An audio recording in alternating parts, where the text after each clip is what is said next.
In a world shattered by disaster gates, betrayal cuts deeper than any blade. Once a hero, a sword god, Suho fought to protect humanity. But now, he faces the impossible, betrayal from those he trusted most. Even in his final moments, he refuses to give in. But endings aren't always the end. Suho wakes up in the past, during humanity's darkest time. Given one last chance to change his destiny, Suho must rise again, stronger, smarter, and more determined than ever. The gates still stand. His legend begins again. One man, one mission, a world to save. Now the story begins. In a mountain landscape, under bright daylight, a group of people stood together, staring at a lone figure lying before them. And Suho, a swordsman, was on the ground, holding his broken sword. He was visibly tired, his body bruised and poisoned, his breathing heavy. He looked up at the people he had once trusted most, frustration clear in his eyes. One of them muttered, mocking Suho's attempt to stay strong despite his broken sword. Nearby, Alex Morgan, a warrior, looked at him with a sense of regret. He thought it would have been easier if Suho had just joined them from the start. But he knew how stubborn people in Suho's position could be. Next to him, a girl, Suzuki Endo, a mage holding a staff glowing with dark energy, spoke with contempt. She criticized the difference in talent and ability between her and someone like Suho, who she sarcastically called a sword god. She also mentioned she didn't like men in suits, clearly showing her dislike for people like him. Suho looked at them, the pain in his eyes showing. His thoughts drifted back to the times they fought together, celebrating victories, feeling triumphant and smiling. And now, they stood against him, as if everything they had done together meant nothing. "We've been fighting together all this time," he said, his voice shaking with emotion. He demanded to know how they could betray him, how they could turn their backs on everything they had achieved. His voice became louder, more desperate as he pleaded for answers. Isabella, the healer of the group, spoke with a flat expression. She said it was unfortunate, but unavoidable. Suho was the only one opposing the current plan, the one who refused to follow along. Suho asked if they weren't ashamed of betraying everything they had fought for. He reminded them that they had already conquered one of the 5 disaster gates. If they took down the remaining 4, humanity would be safe, free from the constant threat of monsters. But now, they wanted to abandon that gate and leave humanity in danger. Suho couldn't understand how they could choose such a path. He accused them, saying they were no different from the monsters they had fought. Hexhood, the group's archer, responded calmly. He pointed out that at least they hadn't killed any humans. He explained that if all the gates were conquered, hunters like them would lose their purpose. Once seen as heroes, they would be nothing more than thugs in the eyes of the people. Hex then spoke directly to Suho, suggesting that Suho wouldn't want to become someone people feared. He tried to persuade him one last time, offering his hand and telling him to join them. Suho's face twisted with anger. He felt betrayed, and Hex's words only deepened his pain. After everything they had done together, Hex expected him to just join them as if nothing had happened. Suho rejected the offer, glaring at the group defiantly. Inside, he knew he didn't have much time. His body was poisoned by Suzuki's venom, and his wounds were too severe to heal. He understood he wouldn't survive this fight. There was only one thing left he could do. If he couldn't live, he would at least take one of them down to help ensure humanity's future. With this thought, he gripped his broken sword, a fire of determination lighting his weary eyes. His last duty as a hero, he decided, would be to sacrifice himself, even if it meant taking just one enemy with him. The group tensed as they sensed his resolve. Energy began swirling around him, his power building as he stepped forward with purpose. Alex, standing with the group, was visibly confused, while Suzuki tried to calm everyone down. She dismissed Suho, saying he was just bluffing. After all, he was just a swordsman with a broken weapon. But Hex wasn't so sure. Something felt different. There was something about Suho's energy that made him uneasy. The tension in the air became thick, and suddenly, with a burst of power, Suho moved. His sword cut through the air with deadly speed. The attack was swift and brutal, catching the group off guard. Suzuki was struck down instantly, her body falling lifelessly to the ground, while Alex screamed in agony as his arms were severed from his body. Hex acted quickly, narrowly avoiding Suho's strike and pulling Isabella to safety. He marveled at the speed of the attack, realizing that if he had been even a moment slower, he would have met the same fate. He couldn't understand how Suho was able to strike with such power. His sword was broken, and his body was poisoned. It didn't make sense. Alex, holding his left arm, his face twisted in pain, struggled to cope with the agony of losing his limb. Isabella rushed to Alex's side, her hands glowing with healing magic. But something was wrong. She looked at his wound in shock. She couldn't heal it. Her eyes widened as the truth hit her. She had heard of it before, but she had never seen it. The wound caused by Suho was beyond healing. It wasn't something magic could fix. It was a power that surpassed the human realm. The injury was too great for any spell to mend. Suho, battered and drained of energy, looked at his sword. It began to glow, an intense aura surrounding it. Hex, watching from a distance, finally understood. It was an intangible sword, formed purely by willpower. A sword made of energy. Suho felt a grim satisfaction as he realized that he had finally achieved what he had been striving for, the ultimate swordsmanship, even in his final moments. With one last surge of power, he smiled for the final time. Then, he fell, his body disappearing over the edge of the cliff. As he fell, a system notification flashed in his mind, congratulating him for reaching the realm of divine sword unity. The system praised his achievements, listing new abilities and announcing that the player system was rebooting. The world around Suho turned dark as he felt his life slipping away. He had completed his final mission, sacrificing everything to defeat his enemies. But regret lingered in his heart.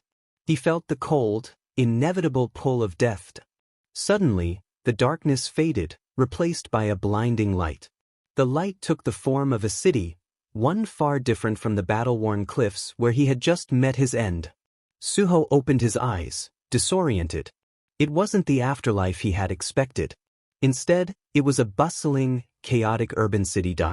A firefighter appeared in his vision, his voice tense but urgent.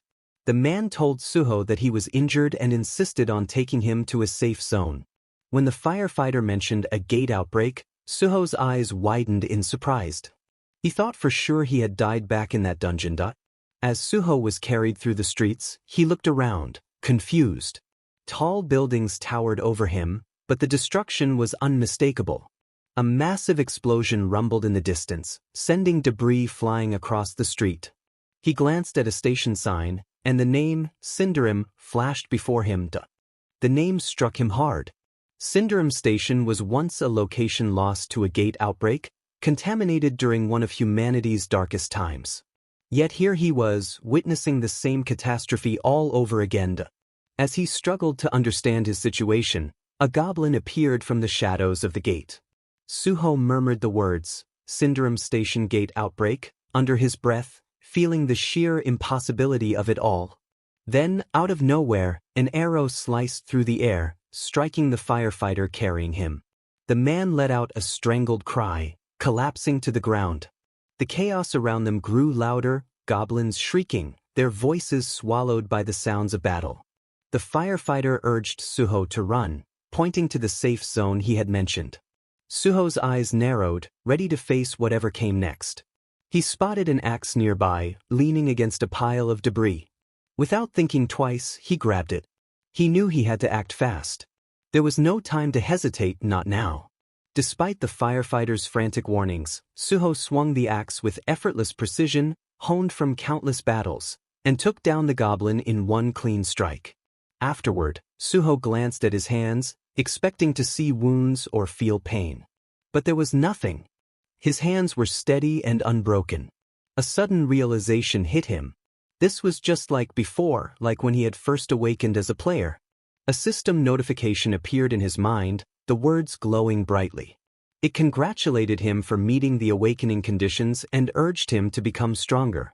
Suho let out a laugh, filled with disbelief and amusement. The situation felt strangely familiar. Around him, the city was in ruins, with chaos unfolding everywhere. Another notification popped up, this time offering him a choice. A digital screen appeared in front of him, with 4 glowing options: warrior, mage, archer, and healer. He stared at the choices, memories flooding back. He had faced this same decision before, long ago. Back then, he had chosen the path of a warrior without hesitation. Now, he found himself standing at the same crossroad again. Suho thought back to everything that had led him to this point. His instincts urged him to pick warrior again, but something held him back. Finally, he spoke aloud, asking the system to delay his selection. There was a different path to take this time, and Suho wasn't sure which direction his future would lead him. As the chaos of the city raged on around him, the firefighter called out, desperate to pull him away from the danger. But Suho stayed rooted in place. He assured the firefighter there was no need to worry. He could handle the goblins on his own. They were just goblins after all. The firefighter hesitated but then stepped back. The goblins, with their glowing eyes and crude weapons, approached menacingly. Suho stood tall, ready for them. He unleashed his power, charging at the goblins with the same unyielding determination he had always shown. His movements were quick, his focus sharp as he ran down a burning street, dodging attacks from the goblins with precision. Every step carried the weight of his past experiences, his body reacting instinctively as he avoided their blows. He spotted a red axe amidst the debris, grabbed it, and swung it fiercely at the nearest goblin. The creature fell, and Suho's resolve only grew stronger. He was ready for more. With a determined leap, he attacked another goblin, cutting through it with powerful, precise strikes. It was as if Suho had become a force of nature, his movements fluid and unstoppable. It truly was Goblin Slayer time. Standing over the fallen creatures, Suho remained calm and composed. He muttered to himself that goblins were only a threat to beginners. They were nothing to someone like him. He spotted a goblin sword nearby, testing its weight in his hands before declaring his intent to cut down every one of them. The battle that followed was fierce as Suho moved swiftly, his strikes powerful and precise. With each swing of the sword, goblins fell one after another, their attempts to resist futile. Soon, the battlefield was silent, the only sound his heavy breathing. As he stood among the fallen, Suho realized his anger hadn't fully subsided. He had gotten carried away in the heat of battle. He reminded himself to stay calm. He couldn't afford to let emotions cloud his judgment. Looking around, a thought struck him. This wasn't just another fight. He had somehow returned to the past. This was an opportunity, a fresh start. Suddenly, several holographic panels appeared in front of him, displaying his achievements and skills. He saw basic swordsmanship skills listed, ones he hadn't thought about in a long time. Suho allowed himself a small smile, reminiscing about the early days of his journey. It was like starting over completely. The goblin sword in his hand was shorter than he would have liked, but it would work for now. At that moment, the firefighter cautiously approached him, still visibly shaken by the recent events. The firefighter stammered, asking if Suho was a player. Suho nodded, answering calmly, yes. After everything that had just happened, he already knew the answer to that question. He made his selection on the holographic screen, the system offering him a choice of powers. This time, he chose the healer class. A confirmation screen appeared, congratulating him on his decision. Suho was granted bonus stats and a new skill, Healing Light F. He turned his attention back to the firefighter, noticing the man's injuries. He approached the firefighter, inspecting his wounds, and gently placed a hand on the man's shoulder. The firefighter was confused but didn't pull away. A soft blue aura enveloped them both, signaling the activation of Suho's healing ability. Slowly, the firefighter's wounds began to heal. His eyes widened in shock as the pain faded. The firefighter struggled to find words, his voice full of disbelief. He asked if Suho was really a healer, and Suho, with a faint smile, replied, "I guess that's who I am now." Another system notification appeared, offering Suho a reward for using his healing skill. He was presented with an option to choose a weapon from the system's arsenal. Suho took a moment to think. Even though he had chosen the healer class, he still needed a weapon for combat. He summoned a glowing sword from the system's arsenal. It was a basic beginner's sword, but it would do for now. Suho examined it thoughtfully. There was still much to accomplish, and his journey was only beginning. He looked at the distant gate looming ahead, his resolve hardening. He announced his intent to go and conquer it. The firefighter, alarmed, tried to stop Suho, warning him of the dangers ahead. But Suho remained unshaken. He assured the firefighter that there was something to gain from this, a purpose he needed to fulfill. As Suho confidently walked toward the gate, memories flooded his mind. He remembered his past triumphs, the skills he had honed through years of hard work and perseverance. Just like before, the abilities gained through talent were still with him, no matter the class he chose. But he also recalled the skills tied specifically to each class, like healing magic, which only a healer could wield. He remembered Isabella's Holy Spirit Light, which had started as the basic healing light. If only he had been able to heal himself back then, things might have ended differently. This time, Suho knew it had to be different. He would be both a swordsman and a healer, perhaps even a paladin. That was the path he would walk now. He would prevent the mistakes of his past and become stronger than those who had betrayed him. As he stood before the gate, his mind lingered on the faces of his former allies. Their indifferent expressions haunted him, reminding him of how things had turned out.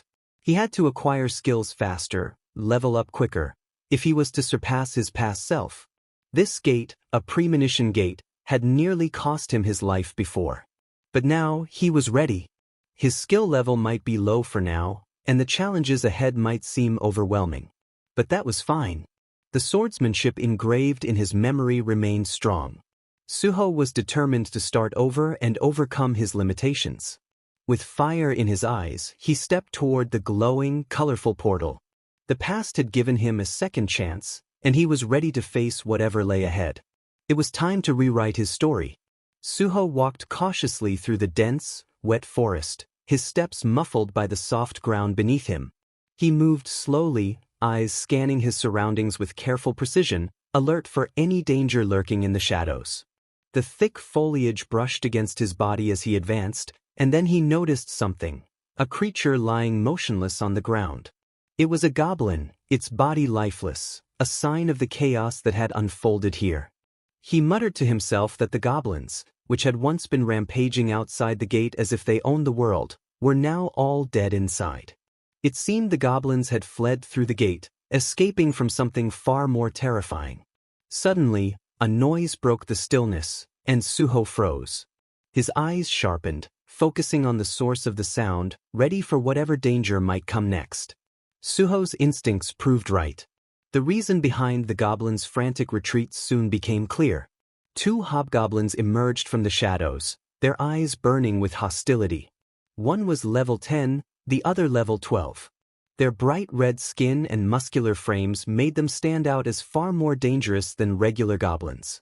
They glared at Suho, ready to claim him as their next prey, replacing the goblins they had just hunted.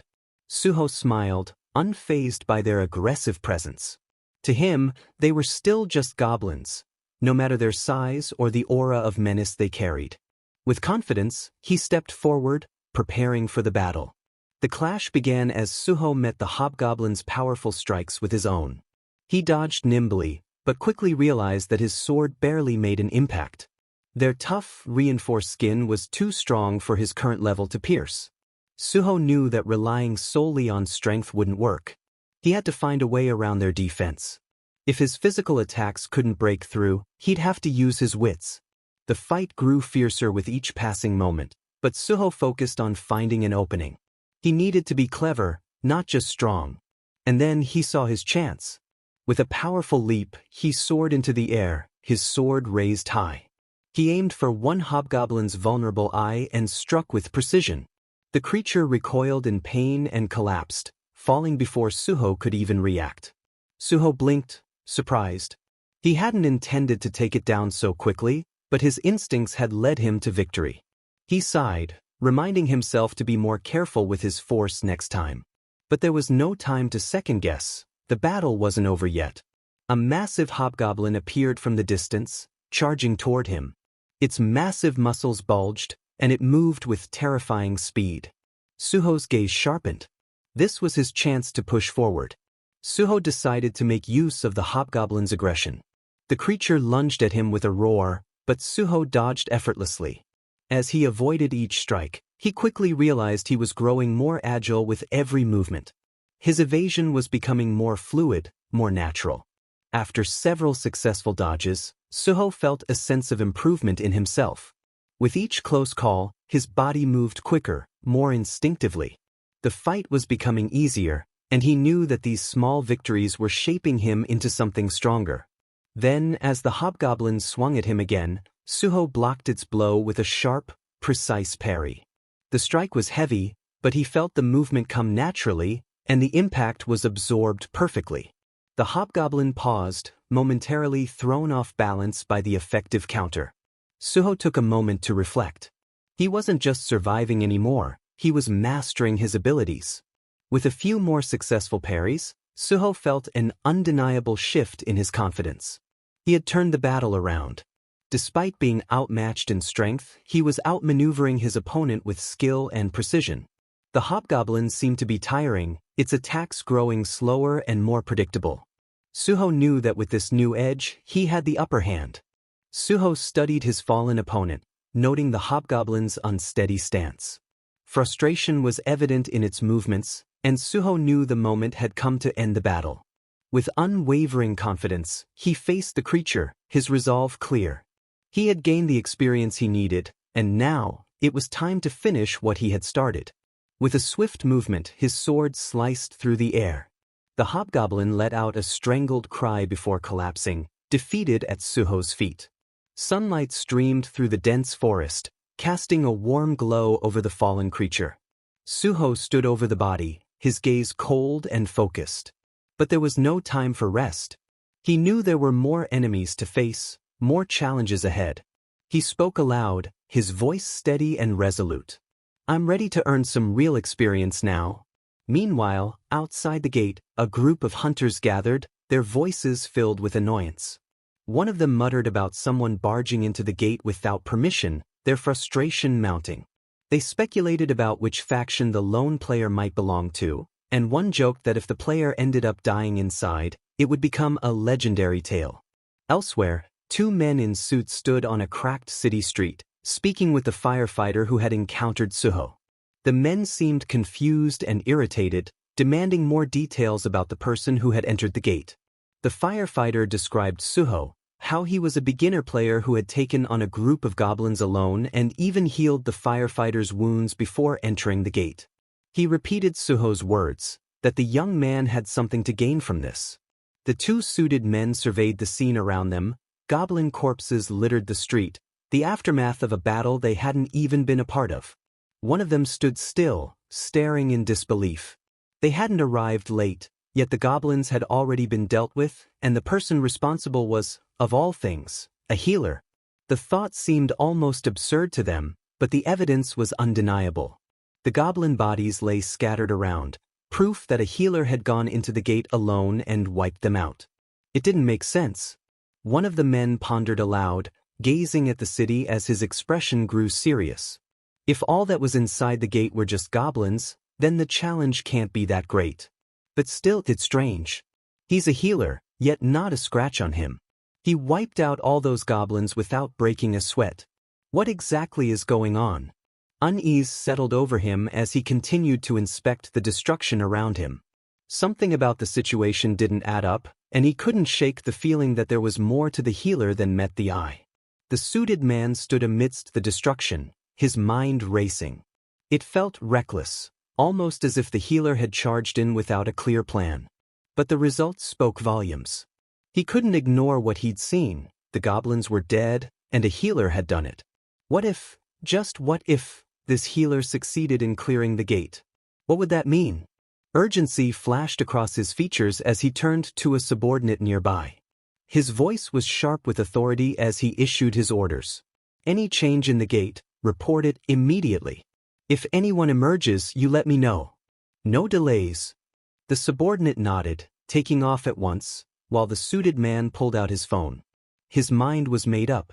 If that healer really managed to clear the gate, they couldn't afford to let him slip away. Someone with that kind of potential needed to be brought into the fold, for both their sake and his. As the suited men went about their plans, the scene shifted back to Suho.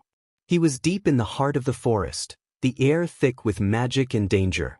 His sword danced through the air, slashing down hobgoblins with precision, each strike cutting through them like a knife through butter. His movements were fluid, effortless, as bodies fell around him in quick succession. As he moved, he spotted one hobgoblin, its stance shaky, fear apparent in its eyes. Suho paused, a hint of amusement flickering in his gaze. He didn't need to kill this one.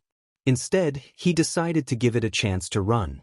"Go ahead," he muttered, his voice cold but oddly casual. "Bring more of your friends." The hobgoblin screeched, its terror overwhelming any remnants of pride. It turned and fled into the depths of the forest, leaving Suho standing, watching it disappear into the shadows. Without missing a beat, Suho turned his attention inward. He opened his status window, inspecting his attributes with a critical eye. His goal was simple: balance. He'd learned that from experience. Raising all his stats evenly seemed to be the most logical approach, ensuring that no weakness could be exploited. He applied the bonus points, watching his stats rise as the numbers shifted. He noticed how quickly he was leveling up. The monsters here were nothing like the challenges he'd faced before, but the speed at which he was gaining experience was a small reminder of how far he'd come. The list of skills that had appeared was a testament to his growing power: throw, sidestep, and others, each a building block of the warrior he had once been, now reinforced by the healing abilities he had embraced. His gaze shifted downward, focusing on the bodies of the fallen hobgoblins. He searched with purpose, eyes narrowing as he scanned for something valuable. And there it was, a faintly glowing red crystal. A degrade stone. He knelt, picking it up, his expression softening into a small, satisfied smile. It wasn't the most glamorous item, but it had its uses, especially now. He estimated it could fetch about 50,000 won, which would be more than enough for a start. As he pocketed the stone, his attention drifted back to the area around him. He wasn't alone for long. A slight rustle in the trees caught his ear, and his body tensed instinctively. He raised his weapon, eyes scanning the shadows between the trees. More enemies were closing in, and his instincts told him this would be no ordinary fight. The hobgoblins were back, this time in greater numbers. As the shadows coalesced into shapes, Suho counted them. 30 or so hobgoblins, their eyes gleaming red, each one more dangerous than the last. His lips curved into a wry smile. The real fight was about to begin. "Perfect," Suho muttered to himself, readying his sword.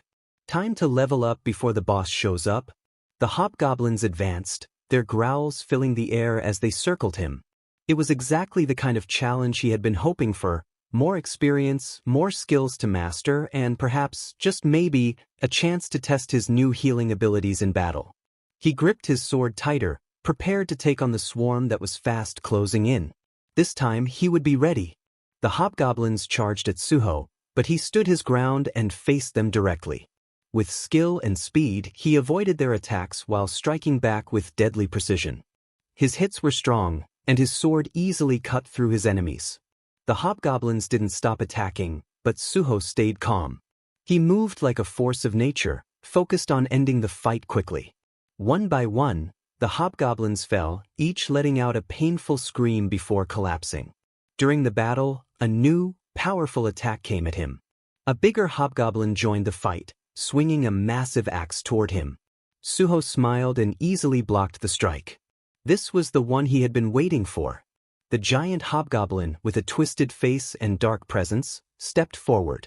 The forest around them turned a red, eerie color. Suho's eyes locked on the creature as a system notification appeared in front of him. Chief Hobgoblin Level 20. He stood tall, drawing his sword with confidence. The time had come to face the boss monster. Suho stayed calm, a small smile appearing at the corner of his mouth. He was ready. This battle was just the start of his plan to change his fate. His focus was clear: to grow stronger and rewrite his story. Suho looked at the chief hobgoblin, feeling the tension in the air, as if the whole place was waiting for the fight to begin. Without hesitation, he moved to face the hobgoblin chief, and the clash started immediately. Suho moved fast, matching every attack with perfect timing. The chief hobgoblin was fierce, swinging its weapons with brutal strength, but Suho remained calm, listening to its desperate roars. When a regular hobgoblin tried to sneak up behind him, Suho effortlessly dodged and countered with quick, accurate strikes. The forest echoed with the sound of clashing swords and the cries of the fallen demons. Suho thought that these hobgoblins were nothing but weaklings. He didn't want them to interrupt his real fight. As he defeated each one, he found it almost amusing. These creatures were no challenge for him. But then the atmosphere changed when the chief hobgoblin used a special skill. Suddenly, Suho felt his whole body freeze as the system announced that the chief hobgoblin had used a fear skill. The heavy feeling wrapped around him like chains, locking his muscles.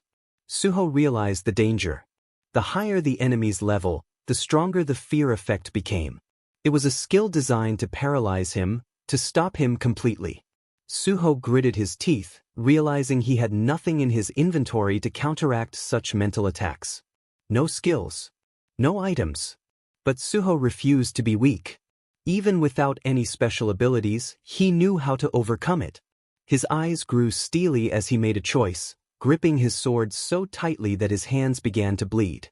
The pain shocked him back into reality, and his body responded as he forced himself to move. The system announced that he had broken free from the fear, and Suho felt his determination return. He quickly dodged a narrow attack from the chief hobgoblin and struck back with a fast counter. The creature seemed stunned by his strength, but Suho didn't hesitate. He swiftly finished off the remaining smaller hobgoblins, one by one. The system confirmed that all the hobgoblins had been defeated. Standing in the aftermath, Suho used his healing energy. The forest briefly glowed with a warm light as the healing energy surrounded him, restoring his body. But Suho knew this was just the beginning. The real fight was still ahead. The chief hobgoblin reappeared, its dangerous aura unmistakable, its weapon reflecting the dim light. Suho stared at it, showing no fear in his calm expression. He was ready for a one-on-one fight, just the two of them. The battle was fierce, with both combatants giving it everything they had. Suho noticed the level difference was an issue. His attacks weren't causing much damage. Suho stayed focused on the chief, knowing that each hit mattered and that the small injuries he inflicted would slowly wear down the creature. His sword gleamed slightly as he gathered his energy, preparing for a decisive strike. He aimed for the weak points, taking advantage of the wounds he'd already caused. With a powerful lunge, he drove his sword deep into the hobgoblin. The creature cried out in pain, but it still tried to use its fear skill. Suho was beyond that now. He had already beaten fear once, and it couldn't control him again. He kept attacking, delivering blow after blow with unwavering determination. His expression was one of fierce resolve. With one final, powerful strike, Suho finished the battle. The chief hobgoblin's face showed shock as it collapsed. But Suho wasn't finished yet. He used his healing energy to bring the monster back to life, forcing it to fight him once more. He repeated this process, fighting the creature over and over until he felt satisfied, until his skills had been perfected. The system notified him of his progress. Many of his skills had leveled up, and his strength had increased. Suho looked at his hands, feeling the new power coursing through him. The time had come for the hobgoblin's role to end. With a grim smile, Suho struck the final blow, decapitating the creature. The system confirmed his victory. The chief hobgoblin was dead, the gate had been conquered, and Suho was named the MVP. He felt a surge of energy as he leveled up, all his stats improved, and he received bonus points. Multiple screens appeared before him, announcing new skills and abilities. His healing light had been upgraded, and a new skill, Cure, had been added. Suho allowed himself a small smile. Now, he no longer needed to fear status ailments. Eventually, he'd become strong enough to cure even the deadliest poisons. He looked at the glowing mana stone from the fallen boss, feeling satisfied. He had taken everything he needed from this place. It was time to move on. His thoughts wandered to the familiar faces he hadn't seen in a long while. A feeling of anticipation stirred inside him. Outside the gate, the world was in chaos. People gathered below, their faces a mix of fear and awe as the gate trembled. Whispers of uncertainty spread through the crowd as a bright light appeared, and a figure began to step out. All eyes were on the gate, wondering who or what was emerging. Suho walked out of the gate with confidence, his presence exuding a strong and mysterious energy. The people around him murmured in amazement. They wondered if he had really conquered the gate alone. The crowd was filled with disbelief, and the question of whether he had truly been by himself echoed throughout. Many scouts hurriedly approached Suho, trying to get his attention. They introduced themselves as members of the Immortal Guild, another from the Warang Guild, all eager to recruit him. But Suho ignored them, jumping down and landing smoothly before the crowd. He moved forward with purpose, heading toward a man in a suit, extending his hand confidently. The man looked confused by the sudden interaction. Suho greeted him, and it turned out that the man was ᴄᴏᴘᴘыឫ, the team leader of the South Korean Hunter Association.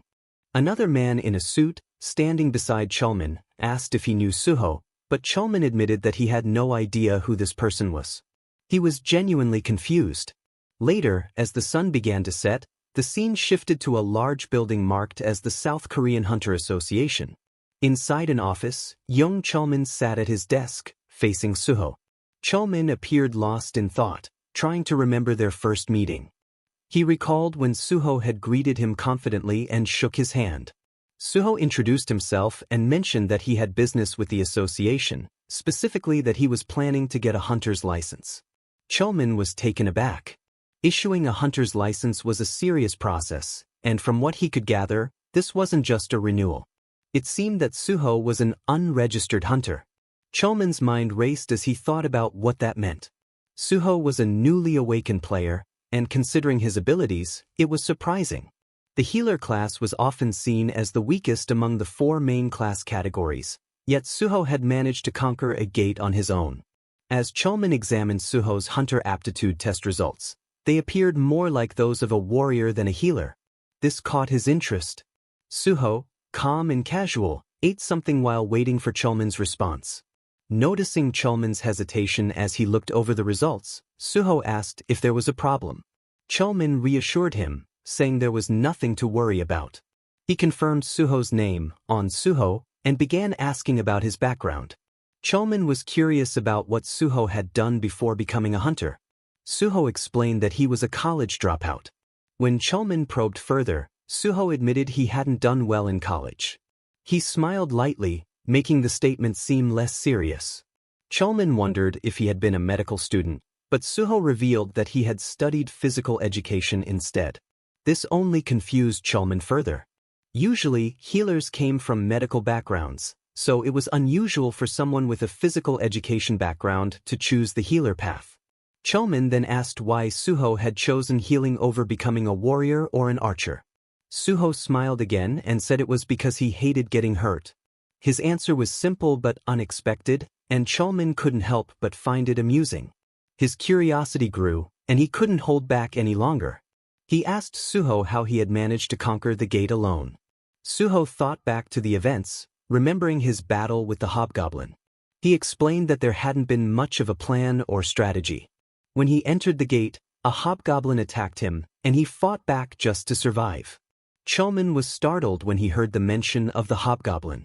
Suho confirmed it was a hobgoblin and then opened his inventory. In an instant, glowing magic crystals appeared on the table. Suho explained that he had obtained them by killing not just a hobgoblin, but also its chief. He admitted that he didn't really know the value of these magic crystals and asked ᴄᴘᴘ to handle them. ᴄᴘᴘ, still processing everything he had just heard, agreed to take care of it.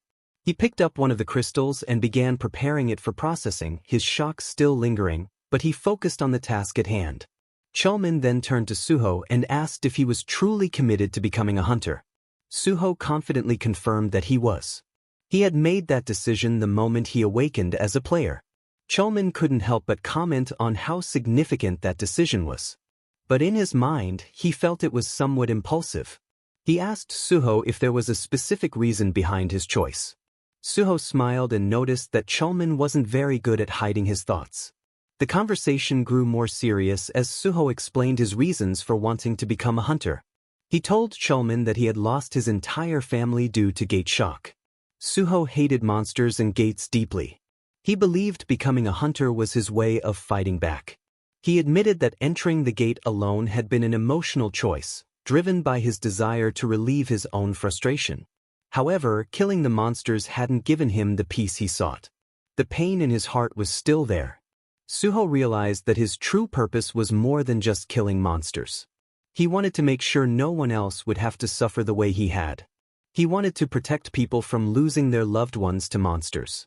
With a serious expression, he stated that he wanted to work for everyone's safety. ᴄᴏᴘ looked at Suho with a sense of awe. Suho's determination was clear. He wasn't just becoming a hunter for personal gain, but for the greater good. His expression was firm, signaling that this decision was final. ᴄᴏᴘ explained that becoming a part of the Hunter Association meant living as a civil servant hunter.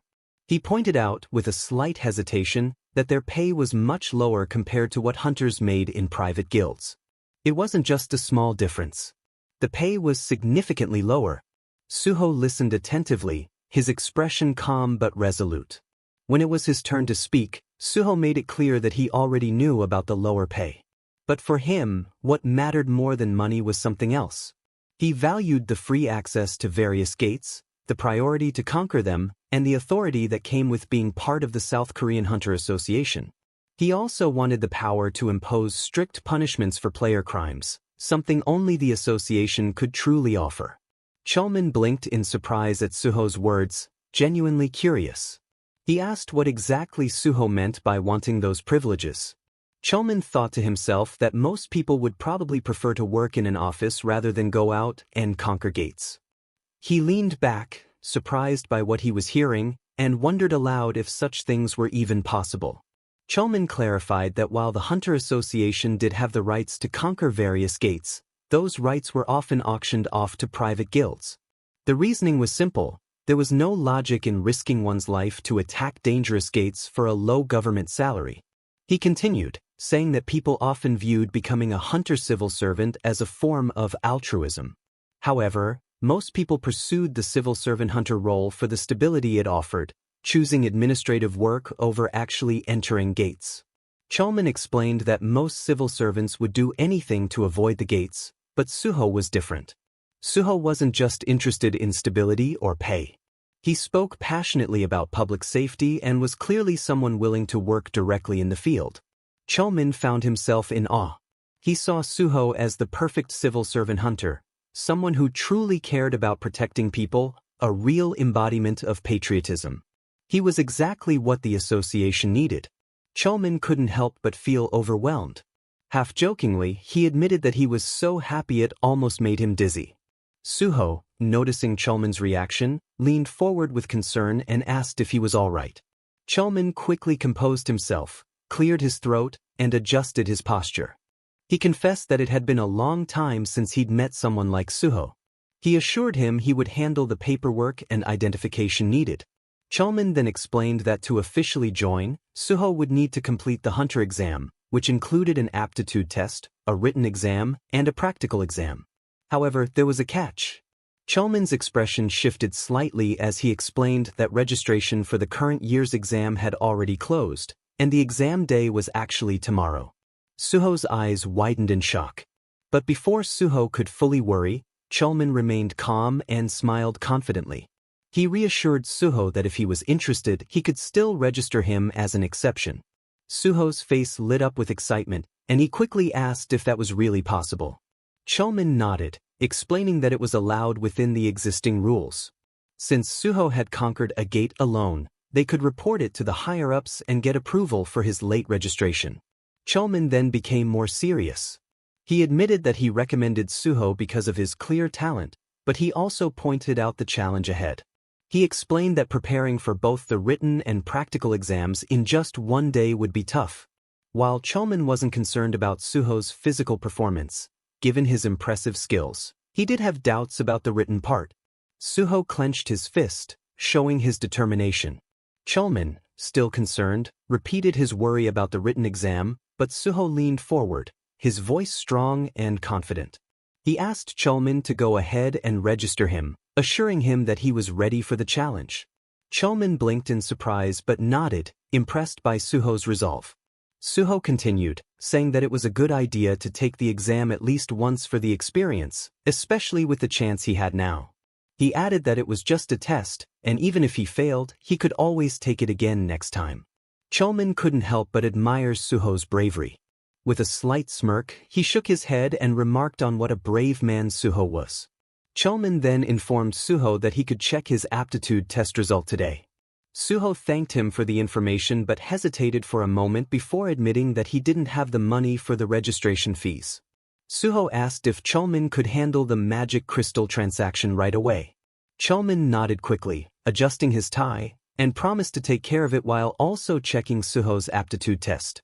As ᴄᴏᴘᴘ left to complete the necessary steps, the atmosphere softened, and Suho found himself reflecting inwardly. His face grew thoughtful as he looked at ᴄᴏᴘ's retreating back. Suho realized that even now, ᴄᴏᴘ was the only person he could truly trust. A grateful smile spread across his face, and he silently thanked ᴄᴏᴘ. A while later, the two sat together, sharing a meal. ᴄᴏᴘ announced that all the aptitude tests were finished, and the money from the magic crystal had been deposited. Suho, still in awe, couldn't believe the amount when he saw it, around 3 million won. He took a sip from his drink and playfully remarked on it.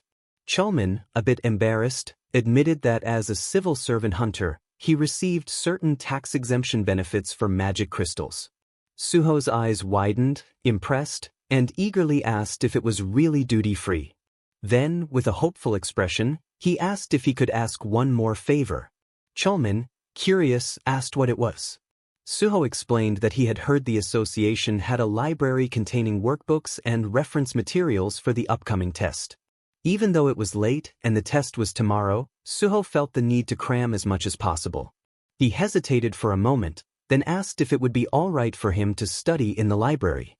ᴄᴏᴘ's face lit up and he grinned enthusiastically, raising both of their drinks in excitement. He eagerly told Suho that, of course, he could use the library. Suho's face brightened in response, and he thanked ᴄᴏᴘ once again. The next scene unfolded in a brightly lit library, where ᴄᴏᴘ proudly gestured at the vast collection of books. He informed Suho that he didn't need an employee card when he left, so Suho was free to study there as long as he needed. With a cheerful wave, ᴄᴏᴘ wished him the best of luck on his test tomorrow and walked away, leaving Suho in quiet contemplation among the towering shelves. As ᴄᴏᴘ walked off, Suho watched him, his gaze softening with a mixture of admiration and guilt. He muttered to himself that brother ᴄᴏᴘ was still the same, kind and trustworthy, always there for him. Suho thought that ᴄᴏᴘ didn't know yet, but one day, he would become the president of the association. Suho sighed, admitting it had been hard pretending not to know anything. It felt like he'd been teasing ᴄᴏᴘ, but he also knew that acting like he already knew everything would only raise suspicions. He rose from his seat, his expression hardening with determination, as he walked deeper into the library. The sunset cast a warm, golden glow through the library windows, illuminating the rows of tall shelves. Suho whispered to himself that it was time to find what he was looking for.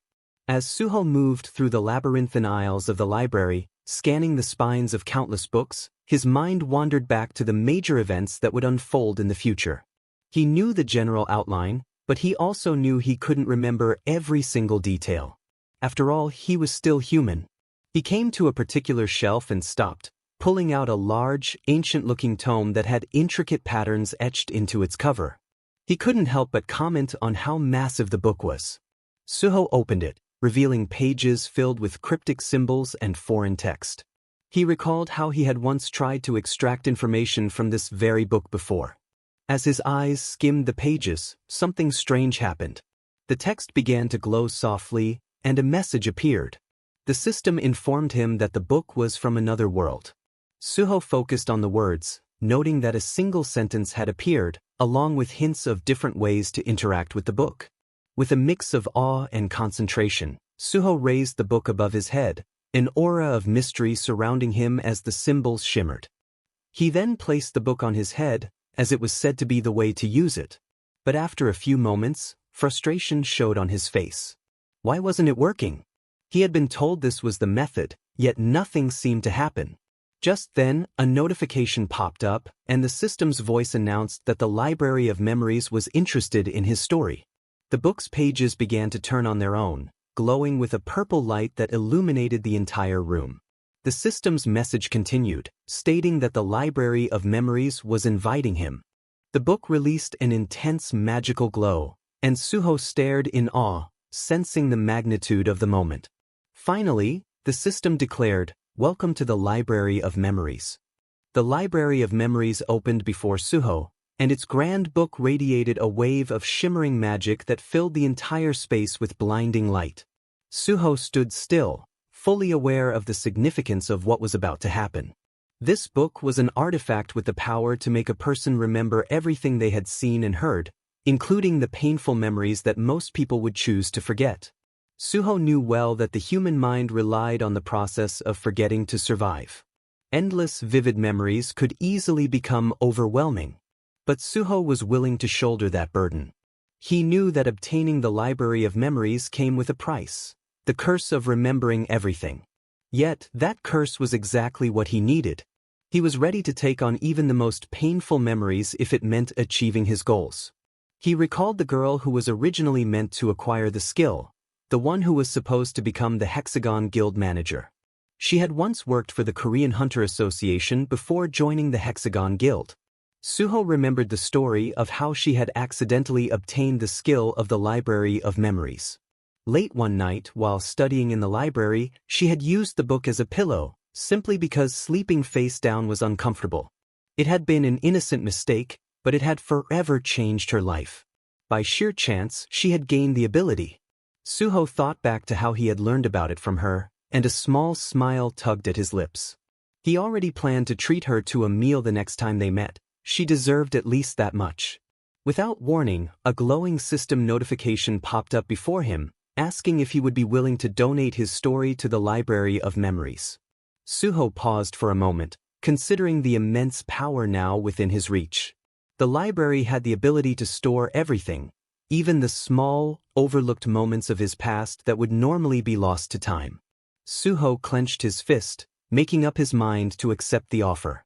In an instant, a brilliant light surrounded him as the library began to record his story. Books floated around him, their covers glowing with strange symbols. The entire space hummed with an almost living energy, filled with the magic of countless untold tales. A message appeared in front of him, confirming the activation of the skill. The system explained that the Library of Memories would retain all the memories he had experienced, allowing him to revisit them at will. It would also suggest relevant information whenever necessary. Suho grimaced slightly, feeling an unfamiliar sensation flood his mind. The recording process was unlike anything he had ever felt before, disorienting, as if his very consciousness was being rearranged. He steadied himself, taking a deep breath. Wondering if the odd sensation was because the space around him was merely illusionary, he decided to test the skill. He focused on his past, and in an instant, the world around him dissolved into a swirling vortex of memories. The images of his last battle came rushing back to him, raw and intense. He could still feel the pain, the fury, the adrenaline coursing through him as though it was happening all over again. He thought about the final moments, the emotions still fresh in his mind. The memories accelerated. He saw the betrayal of those he had once called comrades, their faces twisted in hatred and greed. The memories were vivid, painful, and disturbingly real. Suho clenched his teeth, his eyes narrowing as the images of those traitors who had delayed the gate's destruction for their own gain flashed before him. Their cold, indifferent expressions burned in his mind. He swore to never forget them. His eyes hardened with the weight of the betrayal, and a faint scowl crossed his face. The experience was unpleasant, and Suho cursed himself for not thinking of a better memory to relive. As he sat in the uncomfortable aftermath, a new interface suddenly appeared before him. A cryptic message from the system caught his attention.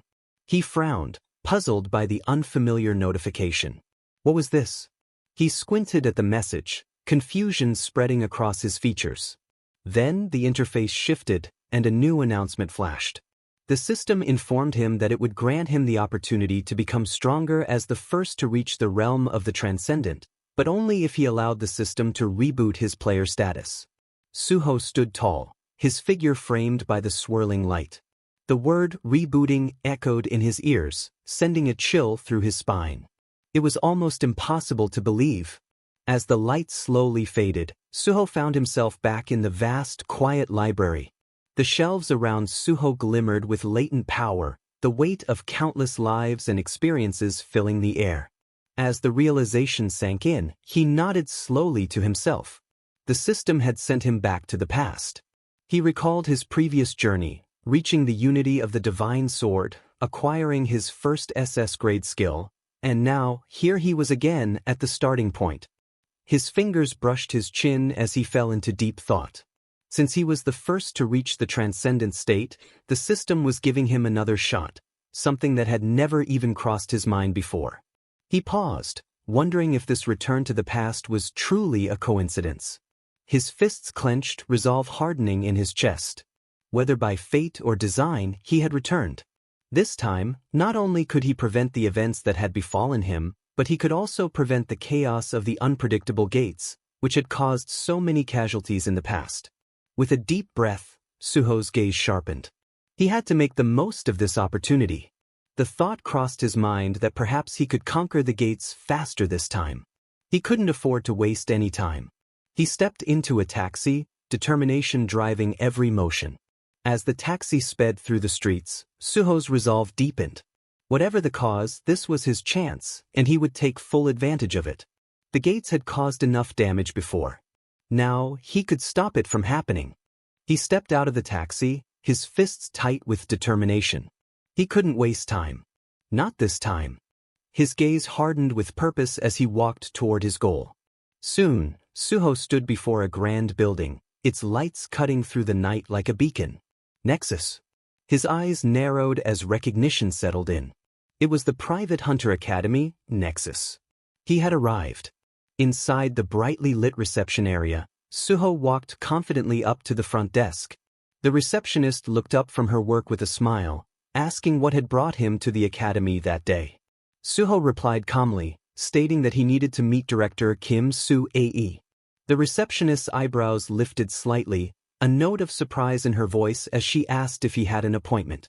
"No," Suho answered simply, "but I need to speak with her." The receptionist hesitated for a moment before apologizing, explaining that an appointment was required to meet with the director. Suho thought for a moment, then raised his hand as if an idea had come to him. "Could you just pass along a message?" he asked. "Tell her the solo conqueror of the Sindorum Station pre-catastrophe gate is here." The receptionist's eyes widened in shock. Without missing a beat, she nodded and quickly picked up the phone to call the director. The scene shifted, transitioning to a hallway leading toward a door labeled Director's Office. Inside, Director Kim Soo-ae stood behind a sleek desk, her presence composed and elegant. She greeted Suho with a polite nod as he entered. "I'm Kim Soo-ae, Director of Nexus Academy," she introduced herself, gesturing for him to sit. Suho returned the greeting and sat across from her. There was a slight air of awkwardness between them, but also an unspoken curiosity. After a beat, Director Kim spoke first, acknowledging the news she had heard about him, the solo conqueror of the Sindorum pre-catastrophe gate. She asked what had brought him to Nexus. Suho didn't hesitate. He explained that he had come to request a scholarship. Director Kim's eyebrows rose in surprise. Suho continued, mentioning that there was a hunter license test the following day, and he planned to take it. The director appeared momentarily startled, her interest piqued. "How long has it been since your awakening?" she asked, her voice carrying a hint of curiosity.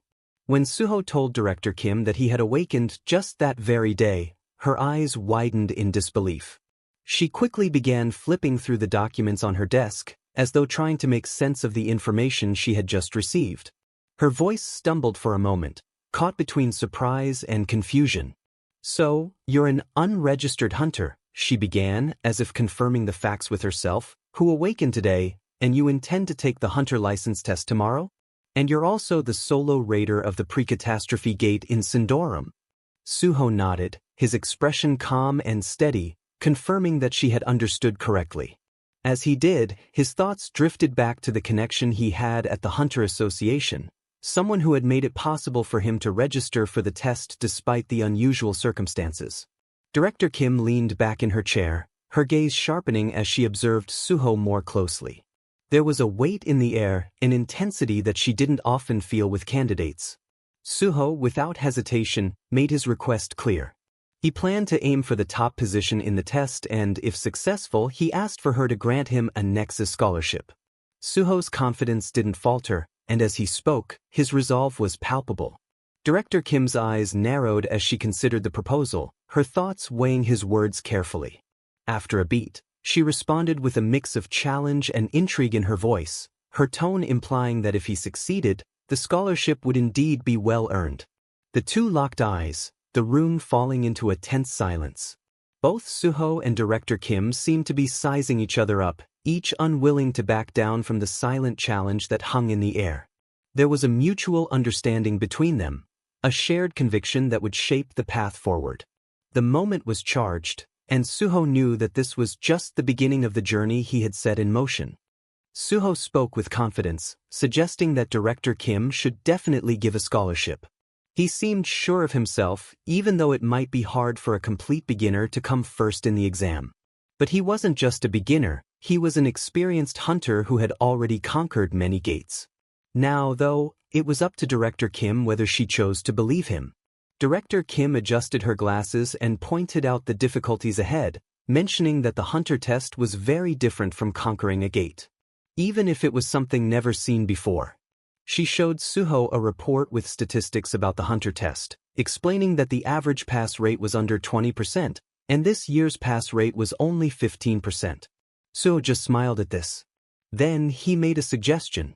If he didn't come in first, she could forget about him and not give him the scholarship. Director Kim paused and then asked him why, out of all the academies like Hexagon and Prime, he had chosen Nexus. Suho explained that he picked Nexus because it was in the most disappointing situation. Director Kim blinked in surprise at this answer.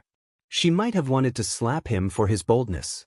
Suho went on to say that Nexus Academy was the biggest in the country, but recently, it hadn't produced any first or second place winners, and the number of students was dropping.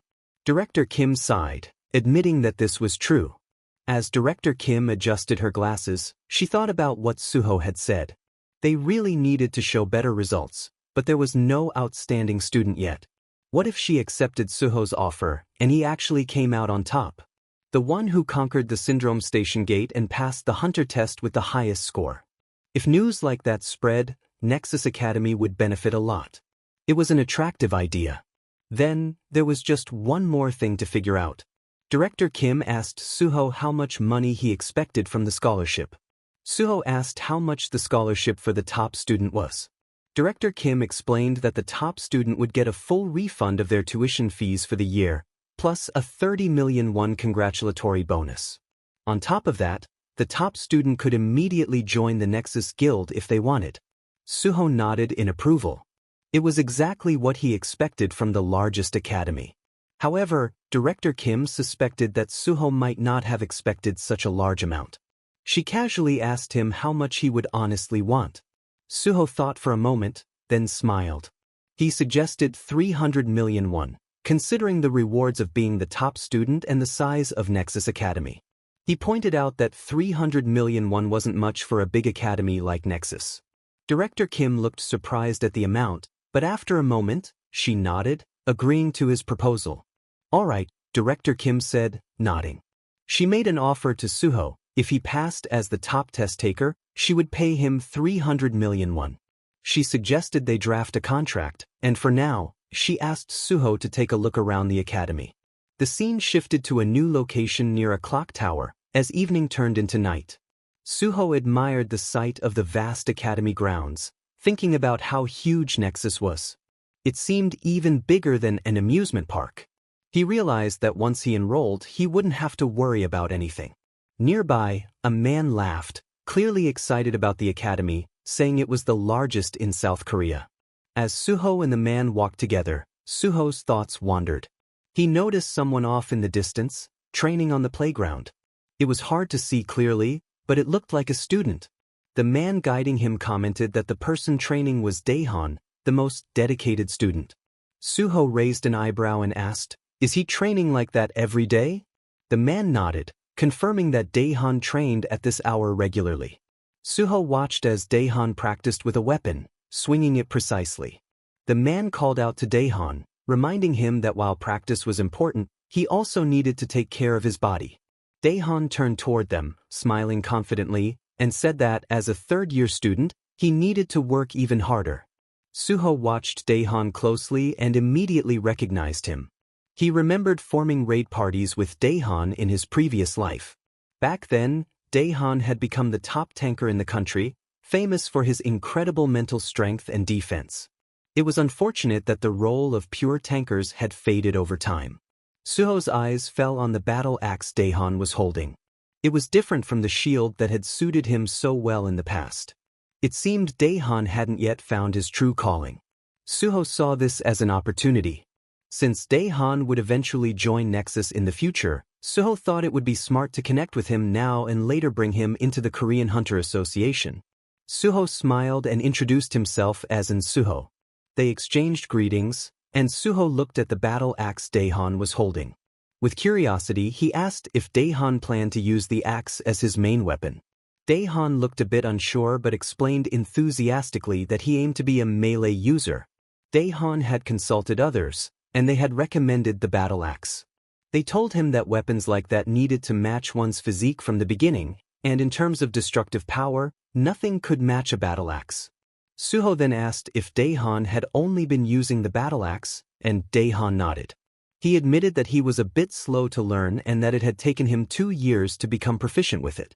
Suho felt a bit lost for words and suddenly had a slight headache.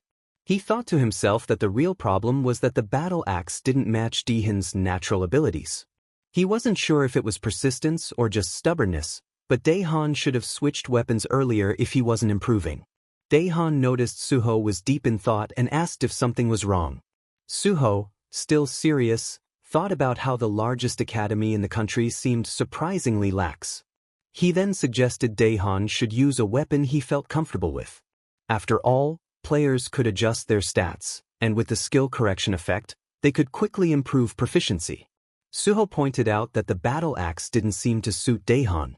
Daehan seemed confused, so Suho explained that the fact it had taken Daehan 2 years to get good with the battle axe showed a lack of synergy between Daehan and the weapon. Suho explained further, while the battle axe was powerful, the delay after each attack was too long. If there were no way to deal with that gap, Daehan would be vulnerable to counterattacks. He also noted that Daehan's large size made him difficult to protect by a tank if he was using a heavy weapon like the battle axe. Daehan was surprised by Suho's observations. He admitted that he'd been using the battle axe for 3 years and now felt like all that time might have been wasted. Suho reassured him, saying that if Daehan had been able to handle an unsuitable weapon for so long, it was likely that his true skills were more suited for being a tank. A tank? Daehan repeated, clearly surprised. Suho nodded and suggested Daehan try using a kite shield on his left arm and a one-handed bludgeon in his right hand. He added that Daehan's practical scores would probably improve significantly with this change. Daehan hesitated, asking if it wasn't too late to switch, especially with the test the next day. Suho asked him what he thought was the most important role in a party. Daehan guessed it was the mage, but Suho shook his head. He explained that the real core of a party was the tank, who had to draw aggro and protect the mage and healer for everything to function properly. Suho encouraged Daehan to wield a shield and use another weapon to control crowds in various ways. Daehan nodded slowly, starting to understand the reasoning. Daehan smiled and said he would give it a try. Suho praised him for not getting discouraged and for making such a smart decision so quickly. Daehan thanked Suho and walked away, eager to practice. As Daehan left, the man guiding Suho turned to him and asked if he was an instructor. Suho looked surprised and shook his head, saying he wasn't. The man then commented that Suho seemed to have a deep understanding of weapon synergy and hunter advice, which was unusual for someone without a license. Suho smiled and replied that he wasn't an instructor, but he knew a bit about that area. Wanting to change the subject, he asked if the contract was ready, since some time had passed. The man nodded, saying he had just received a call about it and suggested they head back to the director's office. The scene shifted to the next day, under a clear morning sky. The South Korea Hunter Association was busy with examinees, all holding their weapons and getting ready for the hunter's license test. Everyone looked like they were in peak condition, except for one person. Suho, the lone conqueror of the gate, sat there looking exhausted. He muttered to himself that he was tired from wandering around too much the day before. Around him, many people had gathered. Candidates were lined up, waiting for their turn to take the preliminary drug test, which was meant to catch any instances of doping. The announcer's voice echoed through the facility, telling everyone to line up by their assigned numbers. Suho, already tired from the long day, sighed inwardly and rubbed his temple. Although the doping test was necessary, it felt like an extra burden on top of everything else. He looked up, and his eyes briefly glowed blue, showing his special ability. Suho knew that drug tests alone wouldn't catch everything.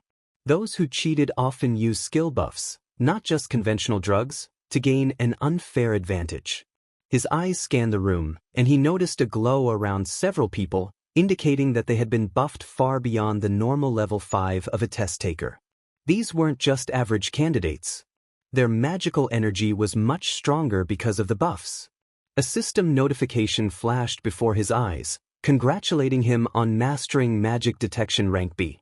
This new skill made his perception sharper, making it even easier to spot those who were cheating. Suho frowned, his mood darkening.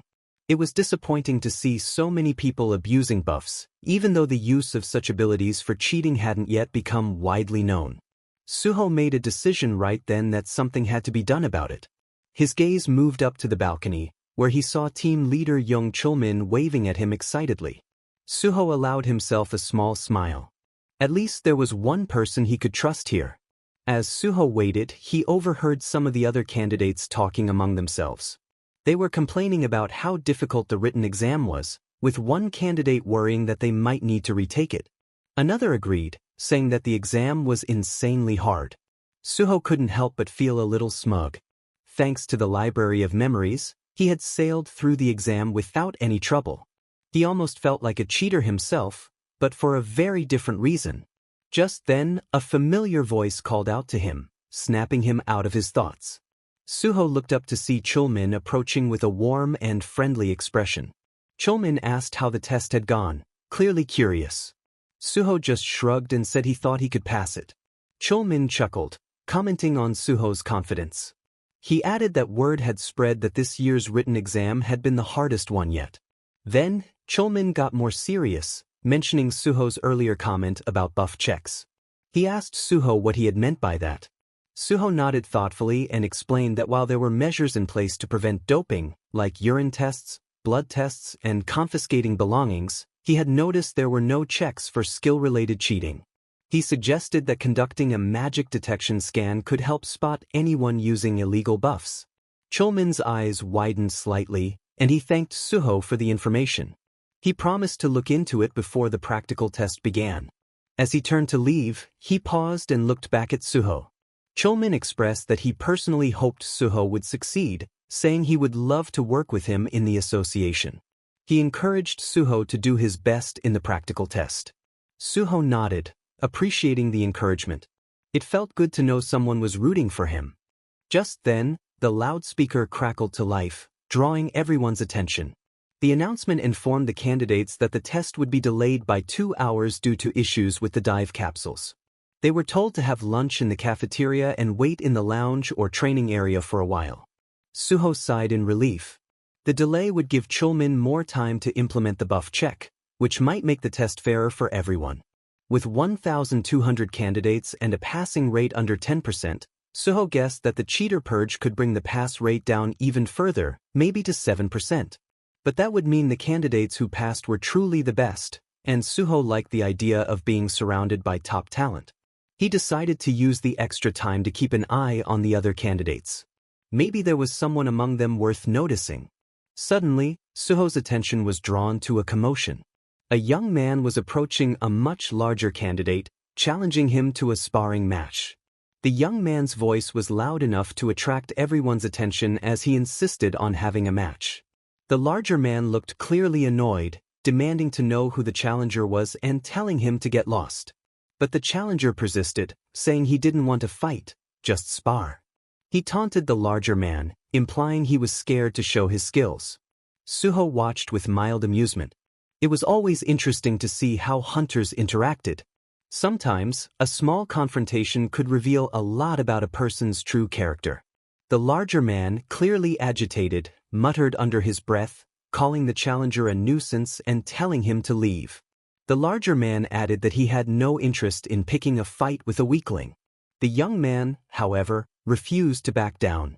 He took a step forward, suggesting that he might just attack first. With the tension rising, the young man lunged aggressively at the larger candidate, forcing the big man to react. The clash was sudden. The young man swung his sword powerfully toward his opponent. But before the blow could connect, Suho stepped in, blocking the sword with his own.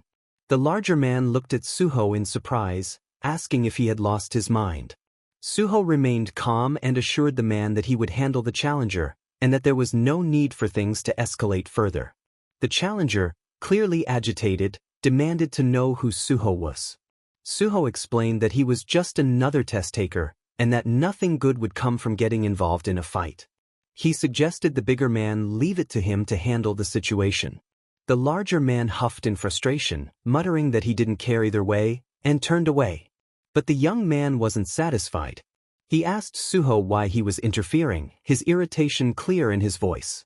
Suho smiled and introduced himself as an Suho, remarking that it seemed like the young man was looking for a sparring partner. He offered to be that partner instead. The young man sneered, dismissing Suho as weak and saying he had no interest in sparring with someone like him. Suho's eyes widened slightly at the insult. He was a bit taken aback by the comment. The young man, now more confident, mocked Suho further, suggesting that the earlier block had just been luck and warning him not to get cocky. Suho looked thoughtful for a moment, then tilted his head and asked if the young man was scared. The young man's face twisted with anger, and he demanded to know what Suho had just said. Suho repeated himself calmly, suggesting that it seemed like the young man was too scared to spar with him. The provocation worked, and the young man, now furious, declared that he was ready to teach Suho a lesson. He had been bored anyway, surrounded by cowards, and now Suho had just made himself the perfect target to be a punching bag. Suho smiled, pleased that the young man had accepted his challenge. Around them, people began murmuring, suggesting they should head to the sparring arena and get the supervisor's approval for an official match. The group moved to a large, empty arena, bright and open, with spectators casually gathering in the stands to watch. Some onlookers shook their heads, commenting on how unnecessary it was to cause a scene on such an important day. Others dismissed the participants as attention seekers. An official stepped forward as Suho and the young man prepared for the sparring match. The official explained that only training weapons provided by the association would be allowed and that he would stop the match if things got out of hand. He then gave a quick signal, declaring the sparring match to begin. The two competitors faced each other, each wielding a wooden sword. The atmosphere grew tense as the two opponents engaged in a rapid exchange, their movements quick and powerful. Park Young, the young man, swung his sword aggressively, trying to overpower Suho with sheer force. But Suho moved with practiced ease, blocking each strike with precision while keeping a close eye on his opponent. Frustrated, Park Young shouted that he would tear Suho apart. He lunged forward again, but Suho easily blocked the attack. Suho looked at him with a mix of surprise and disappointment, asking, "Why are you so weak?" Park Young's expression turned to one of disdain as he remarked that his opponent was hardly worth the effort. Enraged, Park Young began shouting insults at Suho, his rage evident in every word. Suho, feeling the tension thick in the air, took a moment to study the person in front of him. That's when the memories hit him. He recognized Park Young. The young swordsman wasn't just any competitor, he was someone Suho had encountered before. Park Young was a skilled swordsman, known for his fierce energy and his eyes burning with an insatiable thirst for power. Suho recalled the red mist that would swirl around him, a sign of the intense desire for strength that fueled his every move. Once, Park Young had been driven by the desire to become stronger, always seeking out the fiercest opponents in order to hone his skills. But over time, his obsession with power had led him down a darker path, turning him into a feared hunter-killer. Relentless in his pursuit of dominance, Park Young had lost himself in his quest.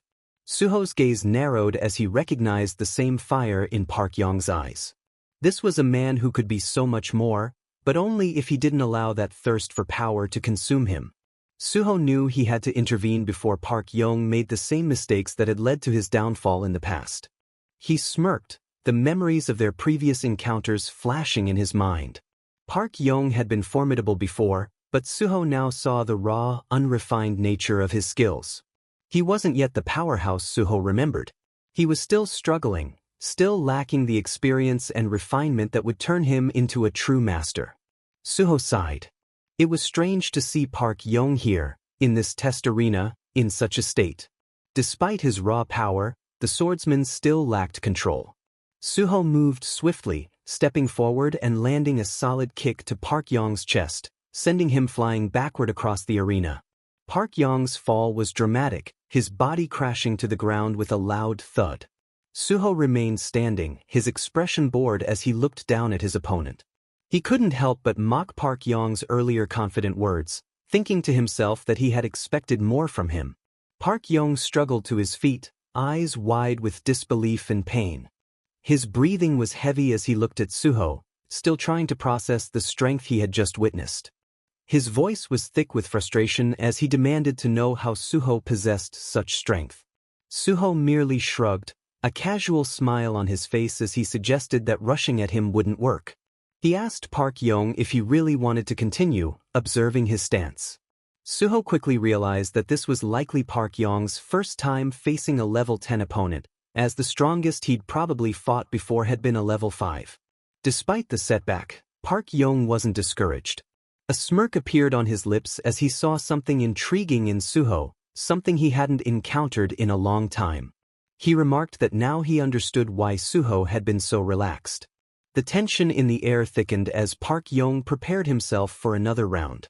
His grip on his sword tightened, and his eyes gleamed with a renewed determination. He declared that he would give it his all this time. Suho watched him carefully as Park Young began to gather his energy. A red aura swirled around him, and Suho couldn't help but smile, almost amused, as if humoring a child. With a shout, Park Young launched himself at Suho, his sword cutting through the air with intense force. The two clashed in a blur of rapid movements. The sound of their weapons striking echoed across the arena, each swing carrying the weight of their power. For a moment, Park Young seemed to push Suho back, their energies colliding like waves crashing against a rock. Suho could feel the weight behind Park Young's strikes, acknowledging that they were definitely heavier than before. Park Young, panting, sneered at Suho, his frustration clear as he asked if Suho would continue to act so relaxed. His red aura flared up even more, intensifying as he prepared for a decisive blow. He roared, daring Suho to stop his next attack. Suho's eyes widened slightly as Park Young assumed a new stance. He recognized it immediately. It was the dragon sword technique, the technique Suho knew all too well. With a powerful shout, Park Young launched his attack. His sword came down with lightning speed, aiming straight for Suho. The collision of their forces caused a massive explosion, blinding light filling the arena. For a moment, it seemed like Park Young had succeeded. He stood panting, a smug smile on his face as he muttered to himself that he had won. But as the light faded, Suho remained standing, his sword held firmly in his hand, having blocked the attack with ease. He sighed lightly and grinned, meeting Park Young's shocked gaze. He commented that he had blocked the strike without much effort. He could even do it with his eyes closed. Park Young's eyes were wide with disbelief. He stammered, trying to process how Suho had managed to stop him. Suho, however, quickly analyzed the attack. It wasn't truly the dragon sword technique, not yet. What Park Young had used was a basic sword technique, though with some flair. Wounded in his pride, Park Young let out a furious shout, calling Suho a bastard. But Suho didn't react to the insult. Instead, he simply stood ready for the next round. The fight raged on, with Park Yong attacking with relentless force. His sword swung with all the power he could muster, the red energy around him growing brighter with each strike. Suho was momentarily pushed back, but he remained calm, carefully watching for an opening. When Park Yong saw Suho being forced back, he believed he had found his opportunity. He lunged forward, throwing everything he had into one final strike. Suho, however, blocked it effortlessly, as if it was nothing. Before Park Yong could react, Suho stepped forward and delivered a swift punch to his jaw. Park Yong stumbled backward, his head spinning from the force of the blow. Park Yong staggered, his vision swimming from the punch. He muttered in disbelief, struggling to stay upright, wondering how Suho had managed it. Suho simply shook his head, remarking that Park Yong's attacks were too slow. Without a second word, Suho watched as Park Yong flew across the arena, landing with a thud. He took a moment to breathe, realizing it was time to finish this. He didn't want to break Park Yong's spirit too much. There was no need to cause any more damage to his confidence. The arena went quiet. Suho stood still and composed while Park Yong lay on the ground, unconscious. Suho considered what had just happened. Park Yong had potential, but his obsession with power was his downfall. Suho reflected on his past life and how things had turned out for Park Yong. He couldn't let history repeat itself, not this time. The past was filled with regrets, but the present offered a chance to change things. Suho knew Park Yong's fixation on him would make him obsessed until he managed to defeat him. But Suho was confident that would never happen. Suho thought the testing center would become quieter now, and with that in mind, he called out for the supervisor. The supervisor responded, clearly shocked, but he quickly got a handle on the situation.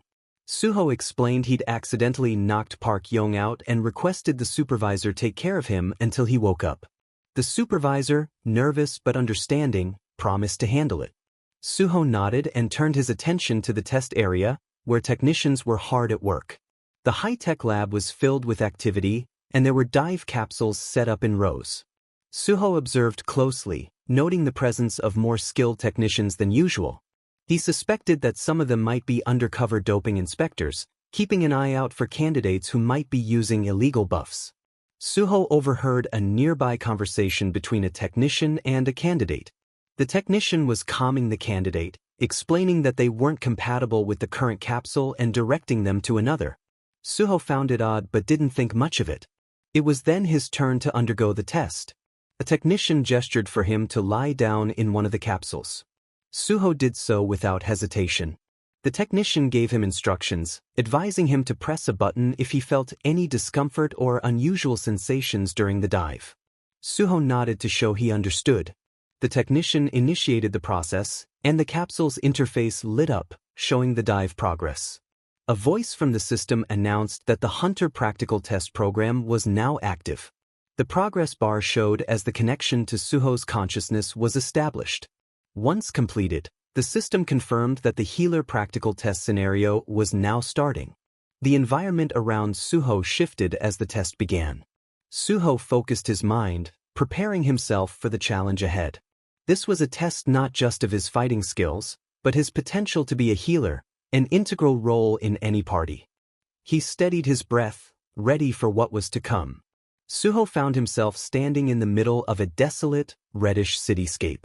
The buildings around him were crumbling, debris scattered everywhere, and the entire place gave off an eerie, lifeless vibe. He couldn't help but think that this exam was notoriously difficult, especially given the low pass rate for healers. As he took in the ruined surroundings, his attention was drawn to a young girl kneeling on the ground, crying. She appeared to be injured, and instinctively, Suho moved toward her. The whole scene felt unnervingly real, with distant screams echoing in the air, adding to the grim atmosphere. Suho's mind raced as he took in the devastation around him. How had the Great Hunter Association managed to create such an intense, chaotic scenario? It felt less like an exam and more like an ordeal designed to break you. He muttered to himself, bitterly noting that the association had no sense of moderation. The test seemed tailored to traumatize candidates, and Suho felt a wave of fatigue and frustration creep over him. Sighing deeply, he clenched his fist. He knew why healers were so highly valued. They were always at the heart of the chaos, expected to provide life-saving support even in the most dire of situations. Healers had to be strong, not in the way of warriors or mages, but in their resilience and selflessness. It was a role that required sacrifice. But that didn't make it any less daunting. The practical test was the true measure of a hunter's ability, where their class and skills were truly put to the test. For combatants, warriors, mages, archers, it was all about fighting, surviving, and defeating as many enemies as possible. The scenarios were constantly shifting, with different criteria for passing each year. It wasn't just about winning, it was about how well they handled various threats, the number of enemies they took down, and how long they survived. But for healers, the test was different. It wasn't about defeating enemies or outlasting opponents. It was about selflessness and sacrifice. A healer who could perform well in combat was important, but what mattered more was their willingness to risk their life for others, to protect and save those in need, no matter the cost. Suho understood that this was the essence of healing. The score was never just about magical proficiency, it was about putting others before yourself, even if it meant dying in the process. He braced himself, knowing what the test would likely demand of him. Healers often had to sacrifice themselves for their patients in this simulation. Healers who died trying to save someone were often the ones who scored the highest. It was a challenge unlike anything faced by combat-oriented classes. The thought of dying for the sake of the test didn't sit well with Suho, but he knew the system had revived him once before. If necessary, he would bend the rules. As he approached the sword embedded in the ground nearby, Suho's lips curled into a faint smile. The notion of being expected to die willingly for the test seemed absurd, but if it came down to it, he would find a way to survive. He wasn't just any healer. Suddenly, desperate cries filled the air, snapping Suho out of his thoughts. He turned sharply, listening intently to the screams that seemed to reverberate all around him. But when he looked, all he saw was death. Bodies littered the ground, fallen figures frozen in terror, their faces locked in their final moments of agony. The entire simulation area felt like a battlefield, where no hope remained and only one survivor was left standing. Suho moved closer to the girl he had seen earlier. Kneeling beside her, he took a moment to assess the situation. The girl's eyes were still wide open, filled with fear and uncertainty. Suho crouched down beside her, gently asking if she was okay as he examined her injuries. Her voice trembled as she struggled to speak, warning him in a hushed tone that the enemies would return and they needed to leave before it was too late. Suho gave her a reassuring smile, shaking his head. He told her that rescue teams were on the way, that she would be safe soon, and that he'd protect her until they arrived. His resolve solidified in that moment. He would protect her, no matter what. Back in the real world, the exam facility was a hive of activity. Pods filled the room, each occupied by an examinee immersed in their own simulation. One test taker stepped out of his pod, rubbing his neck in discomfort, muttering to himself that he could have done more. His expression was a mix of exhaustion and disappointment. A staff member, a woman in a neat uniform, offered him a warm smile and thanked him for his effort, instructing him to gather his belongings and head home. The man nodded, still lost in his thoughts as he made his way out. Nearby, his results flashed on a screen. Kong Jin Young, class, archer, time, 9 minutes, 4 seconds. The woman glanced at the scores, sighing as she noted how low they were for this season. The difficulty must have been particularly high this year, she murmured, before asking another staff member, Director Shin, about the status of Suho's simulation. Director Shin glanced at his screen and answered that Suho had been in his pod for quite some time. The woman was surprised. "It's been 30 minutes, she remarked, noting that most candidates usually spent no more than 15 minutes in the simulation. She leaned closer to the screen, confirming the time, 30 minutes and 21 seconds. Her eyes widened in disbelief. Who is this person? Both Director Shin and the woman turned their attention to the real-time feed of Suho's simulation. On the screen, Suho was wielding a sword, cutting down monsters with ease, all while keeping the injured girl safe. The woman, impressed, commented that he was a fantastic fighter and asked if he was a warrior. Director Shin shook his head, pointing to the screen. "No, he's actually a healer." The woman scoffed, clearly disbelieving. "A healer? But he's holding a sword." Director Shin motioned for her to look more closely. As she did, she saw that Suho wasn't just fighting. He was seamlessly blending in healing magic, pausing between each sword swing to mend the girl's wounds and protect her from the advancing creatures. His movements were precise, and his attention never wavered from the injured girl. The woman couldn't help but be stunned. This is incredible. A healer fighting like this? She paused, then questioned, "Isn't he supposed to be disqualified for not dying? I thought they usually wanted the healer to sacrifice themselves." Director Shin explained that there was no reason for disqualification. The goal for a healer is to protect the patient to the very end. That's what Suho is doing, and he's doing it perfectly. He's fulfilling all the requirements of the test. The screen showed Suho blocking more monster attacks, staying by the girl's side, never abandoning her. He kept healing her at every opportunity, his focus never shifting from his patient's well-being. The woman watched in awe as Suho fought with such skill while ensuring the girl stayed safe, her injuries healing with each passing moment. Director Shin highlighted that Suho was fulfilling all the necessary criteria for the test. He was staying close to his patient, healing her when necessary, and putting his life at risk to protect her. Since he met all the conditions, there was no reason for him to be disqualified. Even the practical system itself did not intervene. The woman nodded, slowly realizing that the top candidate in this practical exam had likely already been determined. In the simulation, Suho stood in the now darkened, ruined landscape, his sword tightly gripped in his hands.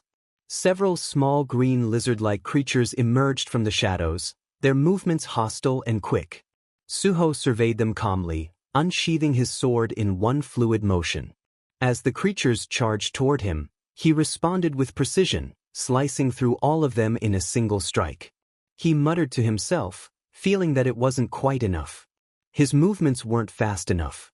He needed to be quicker. So, he pushed himself further, speeding up his attacks. His body moved fluidly, evading their strikes as he sliced through them with a grace and power that spoke of years of experience. As the last creature fell, a system notification flashed before him. The system acknowledged Suho's exceptional grasp of the footplay technique and congratulated him for mastering it. Suho smiled with satisfaction. Even in this virtual reality, the system was able to detect his skill level. He knew how the system operated, monitoring his movements, acknowledging his mastery, and rewarding his progression. Though the experience gains were slower here compared to real physical exertion, it was still an ideal training environment. As Suho continued to fight, he felt a surge of progress. Along with his mastery of footplay, he upgraded all the swordsmanship skills he had gained to rank A. It wasn't providing experience points or items, but the feeling of improvement was rewarding enough. Another notification flashed, congratulating him for upgrading his horizontal slash to a rank. Suho envisioned his skill set as a grid, considering the potential growth of his abilities. If he could upgrade every fundamental sword skill to a rank or higher, he knew he could eventually access a technique as powerful as Park Yong's Dragon Sword technique. Suddenly, the system notification changed. It pulsed with a brilliant, glowing energy, unlike any notification he had seen before. Light enveloped Suho as the system informed him that his understanding of swordsmanship surpassed anyone else's. The system was impressed with his unique approach and offered to integrate his fundamental sword techniques and footplay into a new skill. Once registered, this new skill would have its own rank, and he could even name it himself. Suho's eyes gleamed with determination as a satisfied smile spread across his face. This was the moment he had been waiting for. With a calm, assured voice, he whispered, "Welcome back, my sword, my guardian sword." Suho stood in front of the bright digital screen, his eyes reflecting its light as the system's message appeared. The message asked if Guardian Sword was the right name for the new skill he had created. Suho gave a small nod, a smirk on his face, confirming that it was the correct name. The system immediately responded, congratulating him on mastering the skill perfectly. The screen grew brighter as energy swirled around him, surrounding him in a shining display of light and power. A new skill was born, and it was called Guardian Sword Rank S. Suho's expression stayed confident and proud as he looked at the digital screen, which showed the extra benefits of his achievement. His swordsmanship and footwork skills were now 50% better. Then came a surprising bonus. The system also gave him Sword Mastery, ranked S. Sword Mastery was a rare privilege, given only to those who truly understood the blade. It removed any limits on learning or using sword skills, and it made all swords more effective, boosting his techniques by another 50%. Suho thought about this, gripping his sword with pride. In his past life, it had taken him over 10 years to achieve this level of power. But now, with his knowledge, it had come much faster. His worth had grown, and he felt that things were about to get much more exciting. Suddenly, his senses snapped back to the present. A group of terrifying monsters approached him. Their sharp teeth were visible, and drool dripped from their mouths as they drew closer.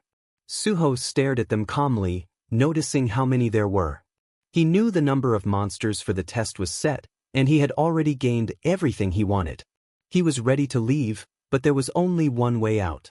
He tightly gripped his sword, his face showing determination. There were two ways to end the test. He could either be killed by the monsters, or find another way. To Suho, the choice was obvious. A grin spread across his face as he looked at the monsters, deciding he would defeat them all. Outside, a group of people had gathered around a screen connected to Suho's pod. The screen flashed a new message, catching everyone's attention. It said that all the monsters for the test had been eliminated, and that the program should be restarted. The room went quiet for a moment. Then, people began murmuring in surprise. One person couldn't believe what had just happened. Another nodded, amazed, saying that this was the first time in history that something like this had occurred during a practical test. Someone else praised Suho for healing the patient. An examiner sighed, saying there was no point in looking at the rankings for this test anymore. A few days later, at Hexagon Guild headquarters, a different scene was unfolding. Inside the headquarters, a group of people sat in a meeting room, looking very confident. One of them confidently stated that their candidate would be the top student this year.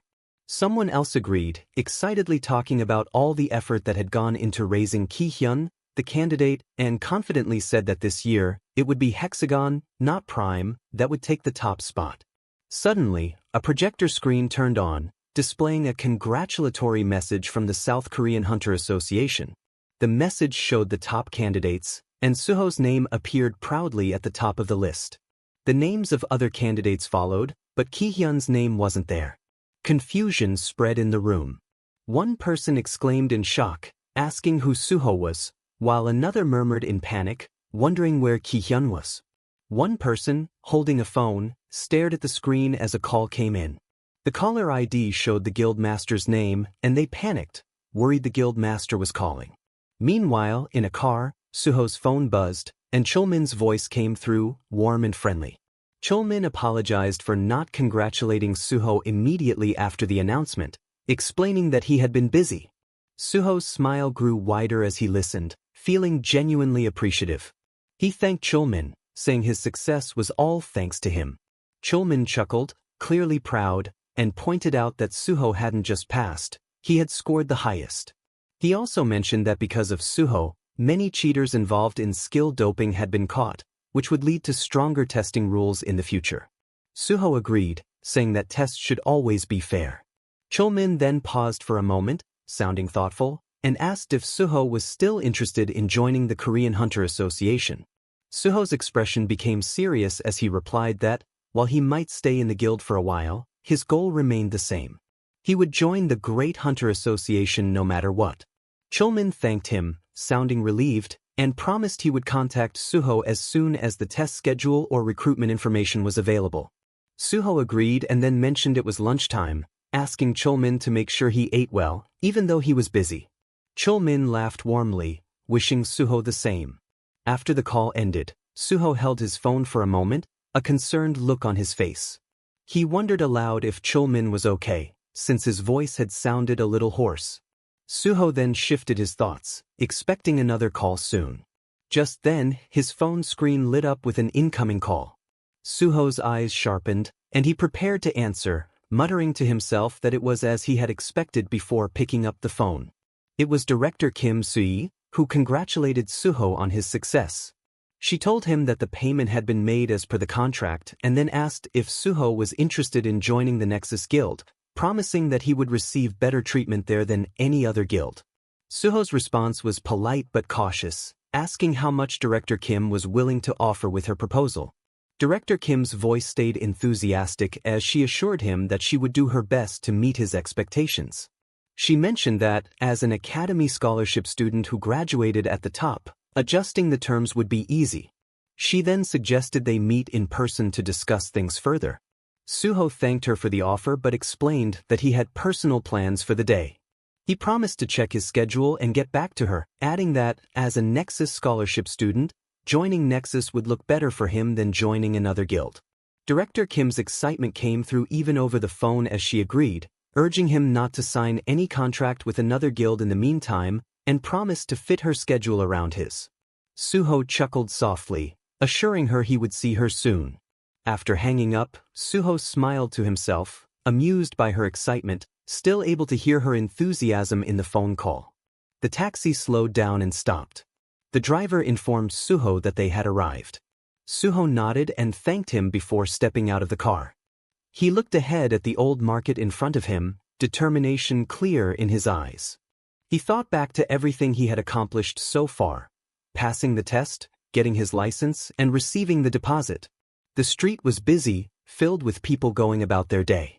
Suho took a deep breath, his gaze firm as he focused on what was left to do. It was time to start farming. This was Lighthouse General Market.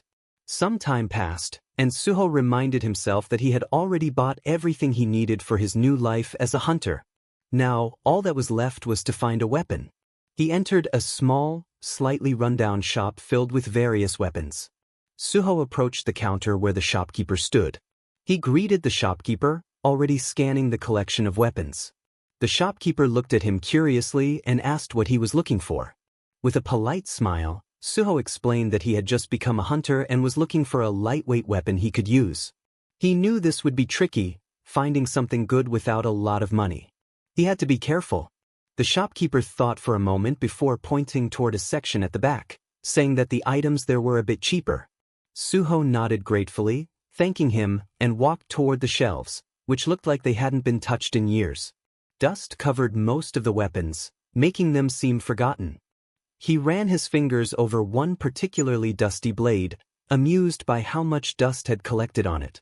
He carefully examined each weapon, noticing how many of the low-grade weapons lacked verified information.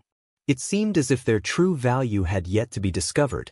But Suho knew that even unverified weapons might have hidden potential. Holding a spear carefully, Suho thought to himself that some weapons needed to go through a process of liberation before they could truly become powerful. Such weapons usually emitted an aura that seemed to ask for recognition. He believed that not many players would notice such a weapon in a place like this. He could sense something special about the spear he was holding. Slowly, he closed his eyes and focused. A notification appeared, and he felt a subtle tingling of energy. The system announced that magic detection had been activated. Suho smiled faintly, sensing the swirling blue energy around the spear. He thought to himself that he had found it. The scene around him shifted. Now, Suho stood alone in a sunny park, surrounded by green trees. The spear rested in his hand, and he looked at it with a mix of confidence and anticipation. If the shopkeeper knew what he had just sold, he would certainly regret it one day. Suho imagined the man lamenting over his decision to let the spear go for so little. But that was a thought for another time. Right now, Suho had work to do. With a light grip on the spear, he told himself it was time to begin. He took a deep breath, and the calm, peaceful atmosphere around him grew tense. The energy around him started to gather, drawn to the spear, creating a powerful aura around both the spear and Suho. The system's voice echoed in his mind, saying that magical power was being supplied. The consciousness of the weapon began to awaken, and Suho could feel it. The surge of energy caught him by surprise, causing his eyes to widen. He grunted in pain as he felt the pressure. The spear was alive with energy, pulsating and drawing more and more of Suho's magic power. He struggled to hold on to it, realizing in alarm that it was absorbing far more energy than he had expected. Suho thought about how quickly the spear was draining his magic power, panic setting in as he felt his strength slipping away. The power of the spear surged dramatically, nearly overwhelming him. In desperation, Suho released his grip. The spear clattered to the ground, and he collapsed, breathless and exhausted. He thought to himself that if he had been even a little slower, he might have fainted from losing all his magic power. His gaze shifted to the spear, now lying on the ground, its energy dormant again. He sat up, reflecting on what had just happened. He figured that to fully awaken the spear, his magic stat would need to be at least 100. He let out a small sigh, already thinking about his next move. Even though he couldn't use the spear right now, it would be incredibly useful in the future. He smiled slightly, determination in his eyes, silently promising to level up quickly and wake the spear. Meanwhile, under a bright sky, a tall building with a prominent PBS sign stood. Inside, Zhou Jinhui sat at a cluttered desk, focused on his laptop. His routine was interrupted by the sudden ringing of his phone. Jinhui answered, sounding only mildly curious. The voice on the other end spoke with familiarity, introducing himself as Suho, and confirming that Jinhui was the reporter from PBS. Jinhui blinked in surprise, pausing for a moment as he tried to place the name. He asked who Suho was, repeating the name to himself. Suddenly, realization struck him. He was speaking to the top candidate, Suho. Suho confirmed calmly that he was indeed Suho, adding that he was also the solo raider of the unprecedented gate that had recently appeared at Syndrome Station. Jinhui's eyes widened in shock as he realized Suho was talking about the Syndrome incident.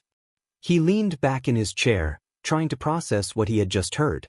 His thoughts raced as he considered the possibility that Suho had cleared the unprecedented gate even before obtaining his hunter license.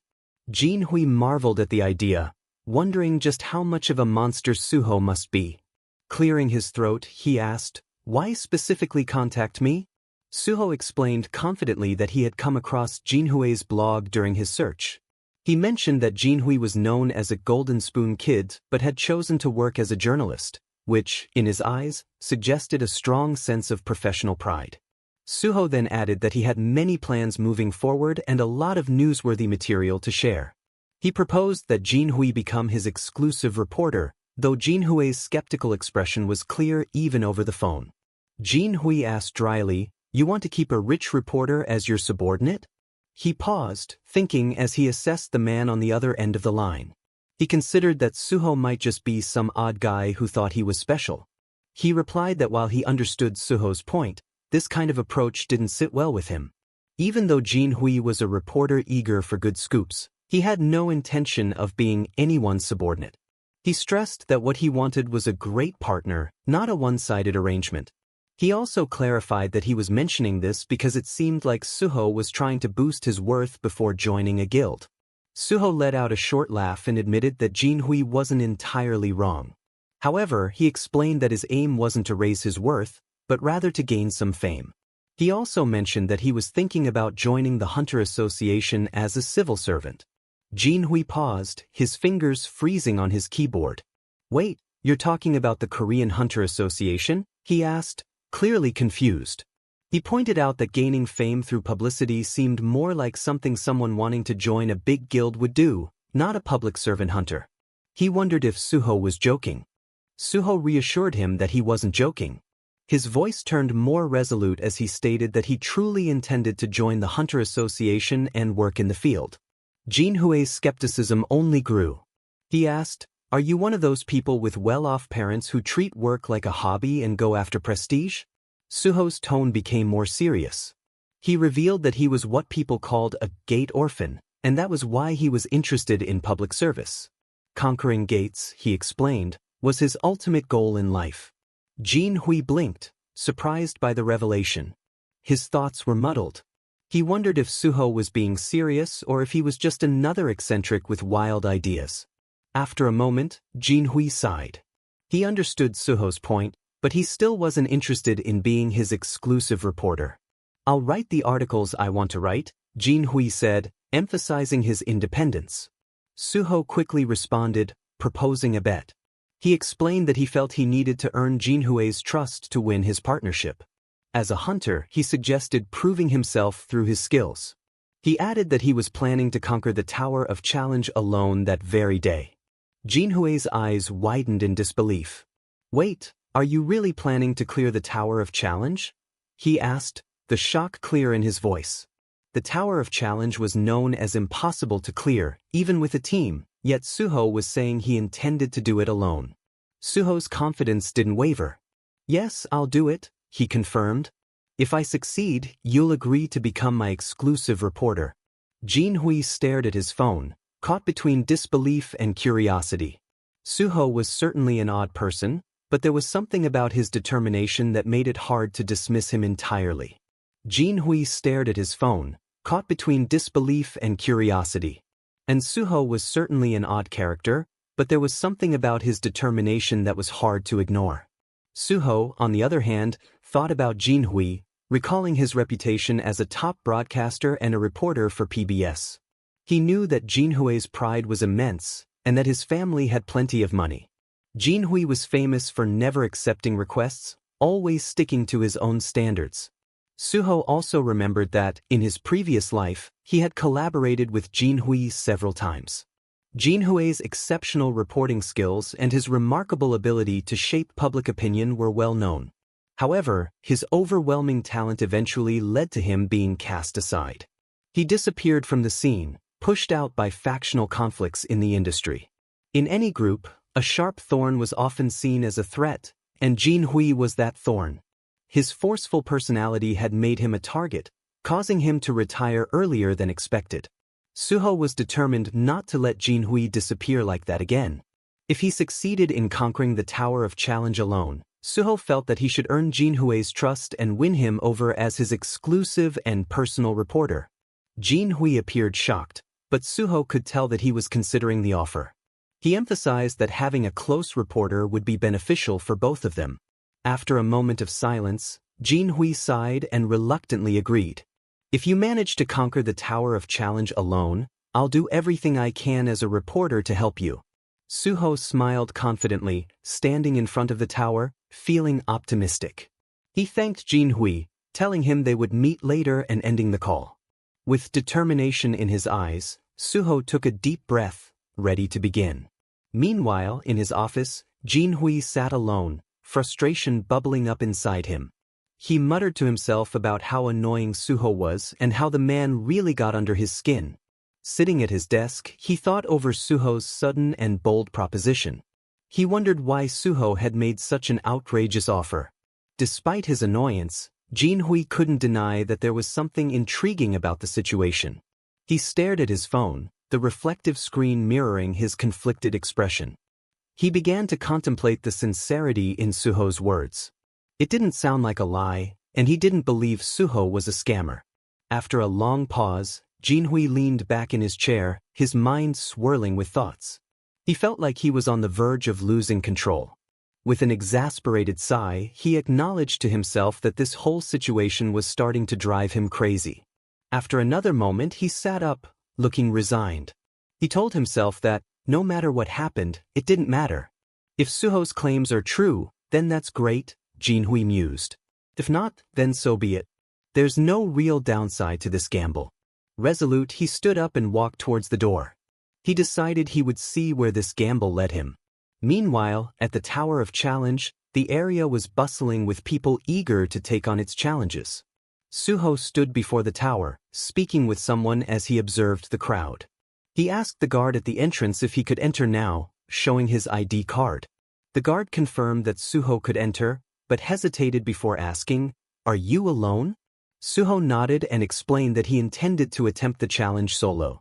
The guard looked at him with some doubt and caution. "It's not impossible," the guard said slowly, "but it's unusual for someone who has just passed the hunter exam to take on the tower alone.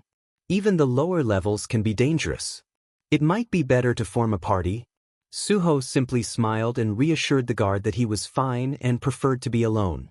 The guard, though still worried, relented and allowed him to proceed. He informed Suho of the entry fee and told him to pay once he received the invoice. Suho nodded, thanking the guard, and promised to be careful. He acknowledged the warning to return if things became impossible. As he entered the tower, he thought about the purpose of the Tower of Challenge, which was also known as the hunting ground. This public gate, managed by the country, was designed to allow players below level 20 to challenge themselves and improve their skills. Suho was ready to face whatever lay ahead. He placed his hands on the large door, feeling determined. With his level reset, he knew there was no better place to test himself. He pushed the door open with resolve, revealing a bright light inside. The air grew tense with anticipation. The system's voice echoed in his mind, confirming that he had entered the Tower of Challenge. It reminded him that he could forfeit at any time and that if he declared his withdrawal, he would be immediately transported back to the entrance. Suho summoned his sword, focusing on the task ahead. The system announced that the first floor challenge had begun. A large green slime monster appeared before him, and Suho let out a deep sigh. He quickly readied himself to face the approaching slime. While the sight of it had been intimidating when he first entered the tower, he now assessed the situation with experience. The slime was a low-level creature, and its damage was minimal at Suho's level. However, he knew that if he allowed it to get too close or caught up in its antics, it could become troublesome. With swift determination, Suho charged at the slime. He had a plan in mind. The quickest way to deal with it was to destroy its core. He lunged forward and, with a decisive strike, shattered the slime's core. The creature collapsed, but Suho knew this wasn't the end. From the slime's remains, smaller slimes began to emerge. Suho observed them with a hint of annoyance. The core had split and regenerated into multiple smaller creatures. While they were weaker due to the division, their regenerative ability was what made party play a common recommendation for the Tower of Challenge. Suho, however, didn't hesitate. He knew this was just the beginning. He rushed forward, his sword slicing through the air as he took on the smaller slimes. Dodging their attacks with quick footwork, Suho unleashed a flurry of strikes. He skillfully maneuvered, leaping into the air to avoid incoming tentacle strikes and land powerful blows. His movements were fluid, each swing of his sword precise and calculated. The slimes retaliated, their massive tentacles lashing out toward him. Suho ducked and dodged with remarkable agility, finding the perfect moments to strike. His determination never wavered as he continued to dismantle the creatures, cutting through them with expert precision. At one point, he evaded an attack and leapt onto a tentacle, gripping it tightly. He held firm as the beast swung wildly, using the leverage to his advantage. Hanging in the air, Suho showed no fear or hesitation. Calmly, he swung his sword, cutting through the slimes with a final, decisive series of strikes. With the last of the slimes defeated, Suho looked up at the towering structure above him. There were still 48 floors left to conquer, and he knew there was no time to rest. With his sword in hand and his resolve stronger than ever, Suho steeled himself for the next challenge. A blue system notification appeared in front of him, announcing that the second floor challenge had begun. Inside the Tower of Challenge, Suho was thinking about the records that had been set before him. In his past life, the highest record for the tower was 48 floors, which was achieved by a team. Right now, the highest record was only 29 floors, and that was also completed with a team. Suho knew how hard the tower could be, especially when going alone. Without any hesitation, he quickly moved forward and fought an undead enemy that was blocking his way. Usually, the tower was tackled with a group of hunters. The strength of the monsters in the tower depended on the number of challengers, and the experience gained was shared among the group. It was often smarter and safer to challenge the tower as a team because it made progress more manageable. But Suho wasn't interested in doing things the normal way. He was confident in his skills and preferred to handle things his way. Surrounded by defeated enemies that gave off a faint blue glow, Suho looked up as a notification appeared. After a short time, the system told him he had cleared the 18th floor. The system then asked if he wanted to move on to the 19th floor. Without hesitation, Suho agreed. He moved forward with confidence, excitement in his eyes. The 19th floor was different from the others. Instead of facing many enemies, there was just one. This meant the enemy would be much stronger. Suho's feet moved quickly as he ran, energy flowing through him. The single monster on the 19th floor was powerful. But the good part was that Suho only had to defeat one enemy to clear the floor. Suddenly, a giant figure appeared in the distance. It was a huge orc, its muscular body covered in red hair. Without wasting any time, Suho charged at it, drawing his sword and pushing forward with determination. He attacked the monster with a powerful strike, shouting a challenge as he did. His sword glowed, cutting through the air and hitting the orc with an unstoppable force. Blood splattered as the orc fell, defeated by Suho's quick and strong attack. The system notified him of his success. "You have conquered the 19th floor." Another message popped up, asking if he wanted to move on to the 20th floor. Suho stood still for a moment, looking at the fallen orc. He decided to wait and not answer the prompt just yet. He took a moment to calm himself, looking at the remains of the orc. Unlike the previous floors, something felt different about the 19th. Normally, monsters in the tower would disappear right after they were defeated, leaving no trace behind. However, the Reawakening, this particular enemy, didn't vanish immediately. Suho walked over to the large tusk that the creature had dropped, a smile appearing on his face as he picked it up. He realized that this was exactly what he had been searching for. As he examined the tusk closely, he understood that it wasn't something that could be used on its own. It had a specific purpose. Holding the tusk, Suho activated his magic detection ability, causing a shimmering aura to surround him. The area glowed softly, revealing a hidden spot on the nearby wall. He murmured to himself that he had found it and focused on a glowing indentation in the stone. He approached the wall and placed the tusk into the indentation. With a low rumble, a portal appeared, swirling with cosmic energy. Suho's eyes lit up in satisfaction. He realized that this was the subspace fortress of the Fortress King, ᴄᴏᴘᴘыឫ.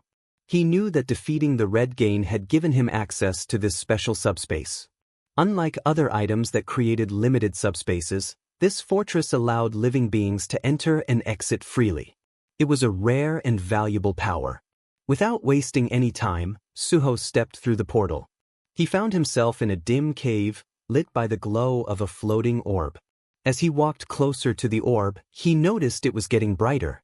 The system spoke again, telling him that the previous owner of the subspace fortress had died and asking if he would become the new owner. Suho answered without hesitation, placing his hand on the glowing orb. The system congratulated him on becoming the new owner of the subspace fortress. The light in his palm grew brighter, swirling around him as he closed his hand, feeling the power of his new ownership surge through him. Suho realized that it wasn't just an item, it was a skill now. This was a unique feature. The fortress wasn't just a place to store things, it was now part of him, linked to his magic. He could sense that the subspace would evolve and grow based on his abilities. Suddenly, everything around him glowed, and the environment shifted. The system announced, "The subspace fortress has been reconstructed." Suho shielded his eyes from the burst of light, and when the light faded and he lowered his hand, he found himself standing in a lavish modern room. He hadn't expected it to have this feature, and he looked around in surprise. He thought to himself that it felt like he could just go home after fighting monsters. It was even better than he had imagined. The space seemed to be designed just for him, and he appreciated how convenient it was. The system explained that the fortress would grow in size and usefulness as his magic power increased. Suho smiled, feeling proud that he had prevented ᴄᴏᴘᴘᴘ from gaining the skill. He remembered how, in his past life, the smuggler had caused trouble by using the fortress to hide everything from illegal items to stolen treasures, and even kidnapped people. Now, all that potential was in the right hands. Suho thought to himself that by stopping the Fortress King from ever emerging and securing the fortress for himself, he had gotten a great deal. His confidence grew even stronger.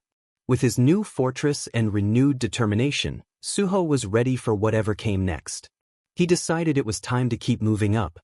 His voice was filled with resolve as he declared that the Tower of Challenge awaited, and he was determined to conquer every floor.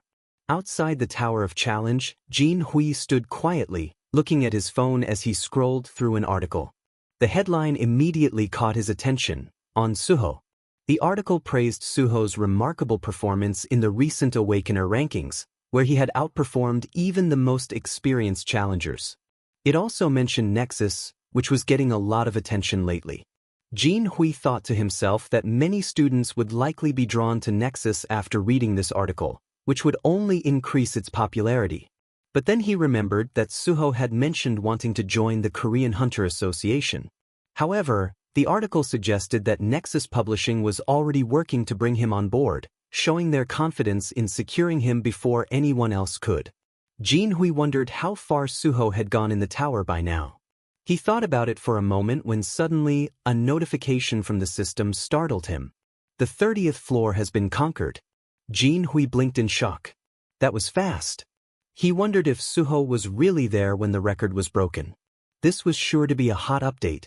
Then, another system message popped up, saying that the highest record for the Tower of Challenge had been updated, and a new challenger was now taking on the 31st floor.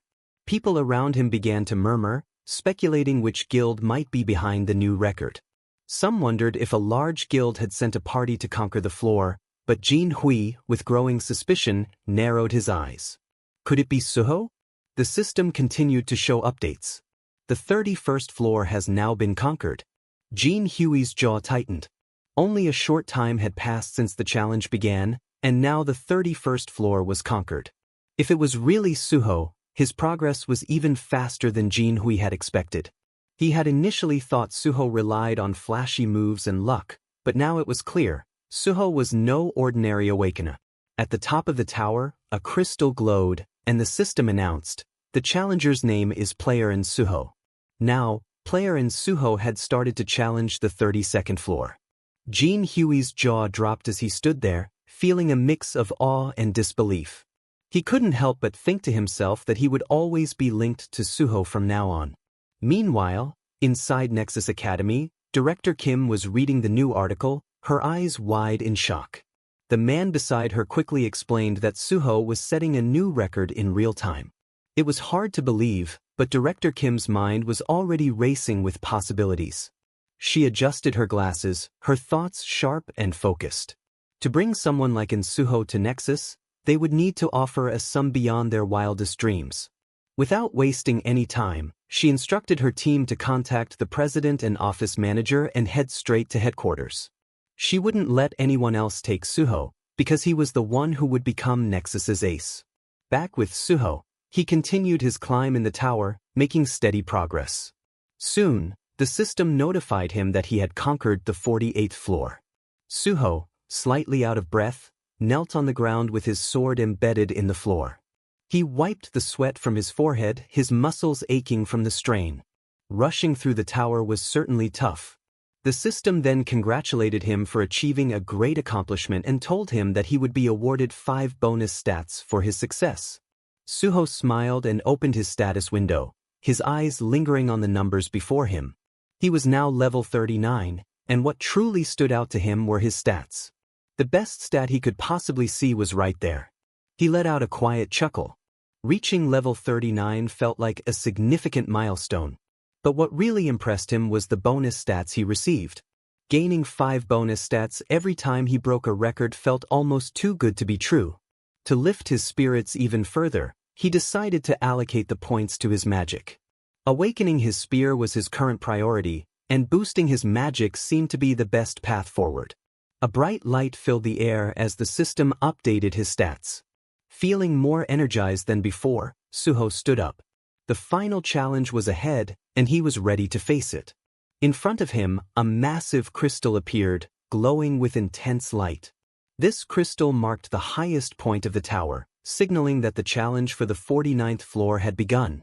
Suho's heart raced as he steeled himself for what was to come. The crystal's energy filled the arena, and a dark, swirling mass of power formed at the center. A great roar echoed across the battlefield, and from the shadows emerged the tower dragon, a level 49 boss, the guardian of this floor. Its massive wings spread wide, casting a terrifying shadow over the arena. Despite the overwhelming power radiating from the dragon, Suho remained calm. Level 49? He thought. This is completely out of balance. The dragon, though not pure-blooded, was likely a dragonborn, and Suho knew how dangerous that could be. But he didn't flinch. As the dragon let out another roar, Suho felt his determination harden. The fight ahead would be brutal, but he had come this far. There was no turning back now. Well, what can I do? I came here to conquer it, Suho thought, gripping his sword tightly. The final battle began with a crash as Suho charged forward, his resolve stronger than ever. He would face the dragon and take the final step in his journey to become the first human to conquer this tower of challenge. The dragon's roar echoed through the battlefield as Suho's attack landed, but it barely made a dent. The creature's thick scales absorbed the blow without flinching. It thrashed violently, attempting to shake off the strike, its eyes glowing with fury as it glared down at Suho, its prey. Suho had expected the creature to be tough, but this was on another level. The sheer power of the dragon was beyond anything he had imagined, and his weapon had done little to harm it. The dragon charged at Suho, and the sheer force of its movement cracked the ground beneath it. Suho couldn't believe how quickly such a massive creature moved. It's almost cheating, he thought. He had no choice but to evade, gripping his weapon tightly as he adjusted his stance, readying himself for the next attack. Despite the dragon's enormous size and strength, Suho remained determined. The dragon's growl rumbled through the air, a deep, menacing sound. It took another step forward, its shadow growing larger and larger over Suho. Although the creature was clearly enraged, Suho didn't back down. He knew this fight was far from over. The dragon's eyes narrowed, glowing with a furious energy. Suho could feel the tension building in the air as the ground beneath them trembled. Cracks began to form around the creature as it gathered its power, a sign of an imminent attack. Suho knew that whatever was coming next would be devastating. Suddenly, the dragon let out a deafening roar. A shockwave rippled across the battlefield, sending rocks and debris flying in all directions. Suho reacted instantly, darting to the side to avoid the incoming rubble. Suho's instincts kicked in as he leapt to the side, narrowly dodging a jagged rock that flew toward him. His movements were quick and precise, honed over years of battle. The dragon was powerful, but Suho's agility kept him one step ahead. As the dust settled, Suho crouched behind a broken wall, carefully observing the dragon. The creature prowled, its glowing eyes scanning the area for any sign of movement. Suho knew he had to remain hidden. He kept his focus, analyzing the dragon's next move. The creature's level wasn't as high as he had feared, but its durability was still a huge issue. The dragon's scales were incredibly tough, and regular attacks wouldn't be enough to penetrate them. Suho knew he needed to find a weak spot, something he could exploit for a decisive blow. As he observed the dragon's movements, his eyes shifted to its tail. There, barely visible, was a single gray scale. Suho's heart skipped a beat. It was the reverse scale, the dragon's most vulnerable point. The weak spot was right there, hidden but unmistakable.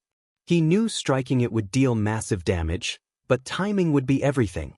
Crouching lower behind the broken wall, Suho took a deep breath. He knew the dragon was still searching for him, unaware of his discovery. The creature's heavy footsteps shook the ground as it prowled, eyes scanning for any movement. Suho's pulse quickened. His mind was entirely focused on the task at hand. He gripped his weapon tightly, readying himself for the right moment. He couldn't afford to miss. The battle had reached its tipping point, and everything depended on whether or not he could land the strike at the perfect moment. As the dragon continued its search, Suho's body tensed, preparing to spring into action. The time to strike had come. Suho made a rapid, agile jump from behind the crumbling wall, darting forward with precision. His movements were swift, calculated. His eyes locked onto the faint, glowing mark on the dragon's tail. This was the weak point, the one spot that could change the course of the battle. He readied his sword, the cool metal steady in his grip. His gaze never wavered. Everything had led to this single strike. Suho swung with all his strength. The blade collided with the reverse scale in a powerful blow, and he pushed with every ounce of his might, attempting to dislodge the scale. The impact reverberated through the air. The dragon's eyes widened in shock and pain. For a split second, everything seemed to freeze, the dragon paralyzed in realization. Then, chaos erupted. The dragon let out a deafening roar, its pain turning into a fury-driven rage. Suho felt the backlash instantly, thrown backward by the sheer force of the dragon's violent movements. Suho tumbled, barely managing to keep a grip on his weapon as the dragon thrashed violently. The ground beneath them shook with each movement, and the air was thick with the raw fury of the beast. He landed roughly, but he managed to steady himself just in time to see the dragon's eyes flare with rage. As expected, this won't end easily, Suho thought, his breathing heavy. He could feel the weight of the battle pressing on him. The longer this fight went on, the more disadvantageous it became. The dragon's power was relentless, and with each passing moment, the gap between their strengths seemed to widen. Suho knew he had no time to waste. There was no room for hesitation now. Determination burned in his eyes as he gathered his resolve. His muscles ached, and his body was slick with sweat, but his mind remained sharp and clear. He had to destroy the reverse scale. It was his only chance. "Take this," he roared, driving his sword with all his might into the dragon's scales. His arms strained, every bit of energy he had left poured into the strike. The blade bit into the dragon's tough hide, and the dragon let out another bellowing roar. Energy swirled around it in a violent spiral, and a deep purple radiance began to spread from its body, crackling with intense power. Suho knew the dragon wasn't done yet. The battle was far from over. The dragon's roar reverberated through the arena, and Suho braced himself for the incoming attack.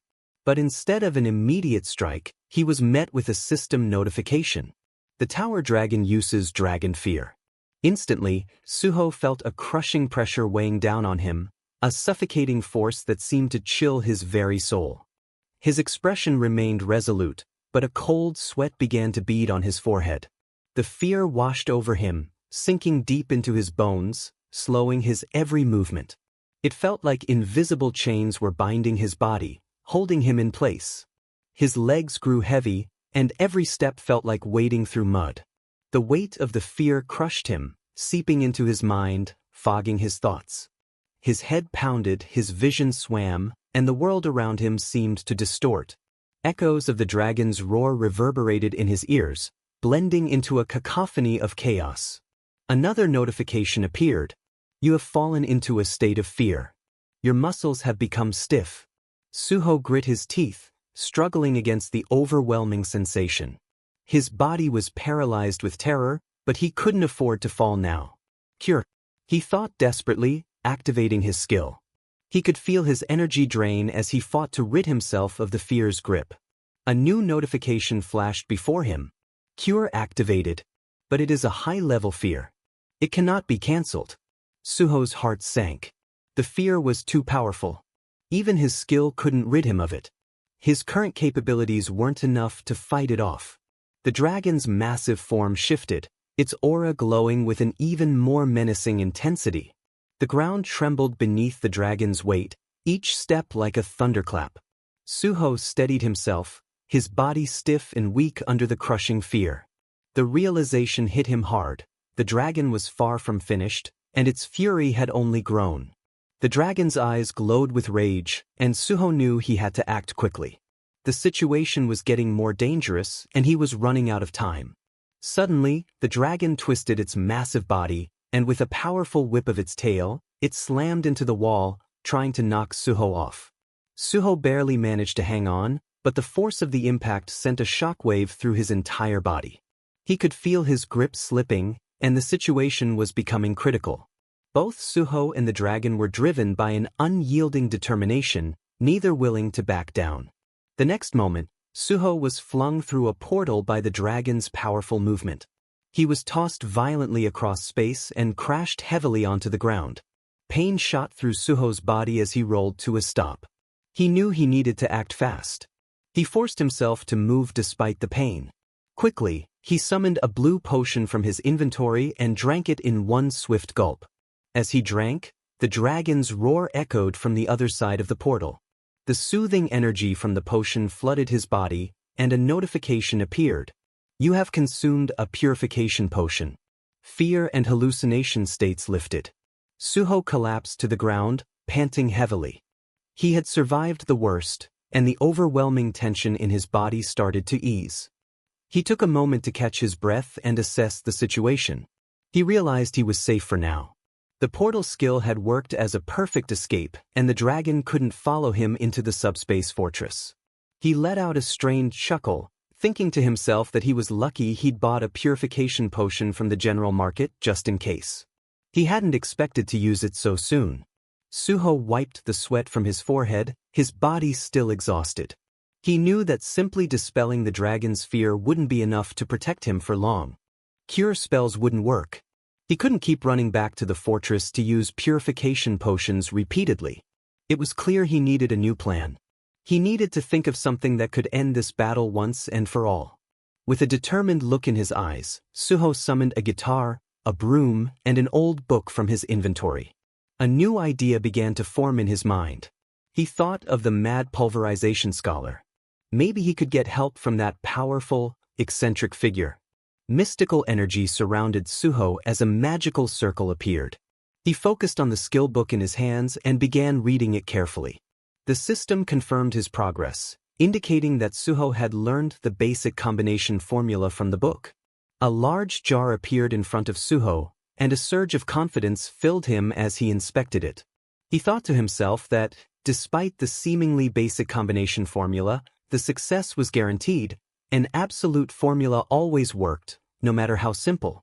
These items, often referred to as junk, were nothing special at first glance, but for those who knew how to use them, they were hidden treasures. Suho began placing the items into the jar with focused precision. His heart raced as the system's announcement echoed in his mind. The combination process had begun. He watched intently as the jar glowed brighter, its light growing more intense. Then, without warning, it burst into a golden radiance, filling the entire room with a warm glow. The system informed him that the combination had succeeded. As the light began to fade, Suho looked down at the jar to see a rare treasure floating within. A dazzling ring shimmered with a mystical aura, the energy surrounding it almost palpable. The system confirmed that he had created a rare treasure, even though the formula used was from the lowest level. Suho's smile widened as he reached out and held the ring in his hand. The sense of accomplishment swelled in his chest. The system provided more details. It was the first mumu, an S+ grade item. When equipped, the ring would always apply colorless solitude. Suho admired the ring as he slid it onto his finger, feeling the surge of power flow through him. He knew that by creating the first ever item, he would receive bonus stats. The fact that Mumu's base rank was S meant that the first ever title pushed it to S+. The more he thought about it, the more he realized how fortunate he was to be able to make use of such treasures. He marveled at how the privileges of a regressor allowed him to grow stronger, faster, and more capable. The first Mumu was the kind of treasure that would grow with him, becoming even more powerful as he did. This item would be a key asset on his journey. With a satisfied nod, Suho summoned his status window. He knew it was time to continue his preparations. He allocated 4 points to magic, while distributing the rest into strength and stamina. As the system confirmed his choices, Suho watched with satisfaction as his magic stat reached 100, and then continued to rise. The system congratulated him, marking his magic stat as red for the first time. Suho smiled, noting the significance of the moment. He was still below level 50, but his growth was happening at an impressive pace. The color system ranked stats, with each new level requiring 100 points to progress. Reaching red meant his magic stat had surpassed the usual limits for his level. While his purple rank had required 700 points before his regression, and he was still a long way from achieving that, Suho felt a new level of determination. He could now aim for a rank beyond purple, and the possibility excited him. With the stat distribution completed, Suho raised his hand to summon the next item he needed, the spear. The system's announcement confirmed the summoning of an old spear. Suho gripped it tightly, his gaze hardening with resolve. It was time to awaken the spear. He channeled his magical power into the weapon, focusing every ounce of his energy on it. The room lit up with a blinding light as the spear began to respond. Its consciousness slowly began to stir, and Suho could feel the drain on his mana as the spear absorbed his energy. Suho grimaced, feeling the strain intensify as the spear's power continued to grow. He had expected this, The spear's absorption capacity was immense, nearly overwhelming him. He gritted his teeth, trying to push through the exhaustion. The spear glowed brighter with every passing moment, its energy surging. Suho could sense that it was close to fully awakening.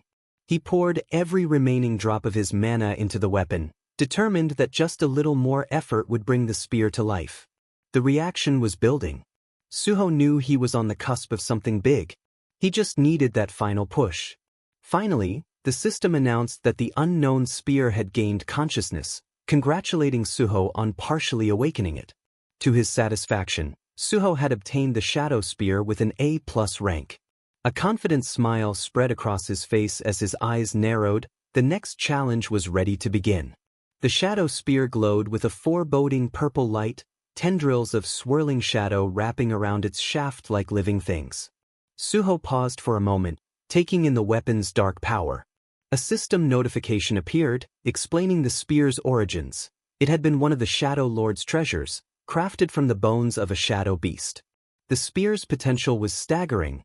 It allowed the wielder to summon it from the shadows at will and even repair it using surrounding darkness. Suho felt a surge of pride and satisfaction. If Zhang Piangho had the subspace fortress, then the Shadow Lord, a monarch of spirits, had possessed this spear. The two were comparable figures, both notorious in their own right. Zhang Piangho for his vast influence and the Shadow Lord for his criminal notoriety.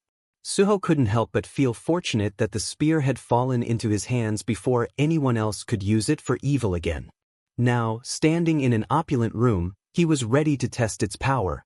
He swung it effortlessly, watching as the shadows seemed to come alive, twisting and swirling with his every movement. He extended his hand, and the spear returned to him instantly. Shadow Summon, he whispered. The ability to recall the spear at will would prove invaluable, especially with the challenges ahead. As if on cue, a portal opened before him, revealing a massive dragon resting in a barren landscape. Its scales gleamed ominously in the pale light, and Suho could immediately tell that a direct confrontation with the beast could end badly.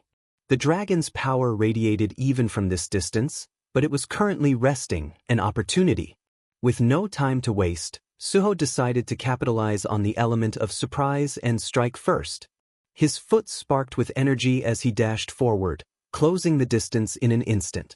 He stopped at a perfect position, his grip tightening around the shadow spear as he focused his magical energy into it.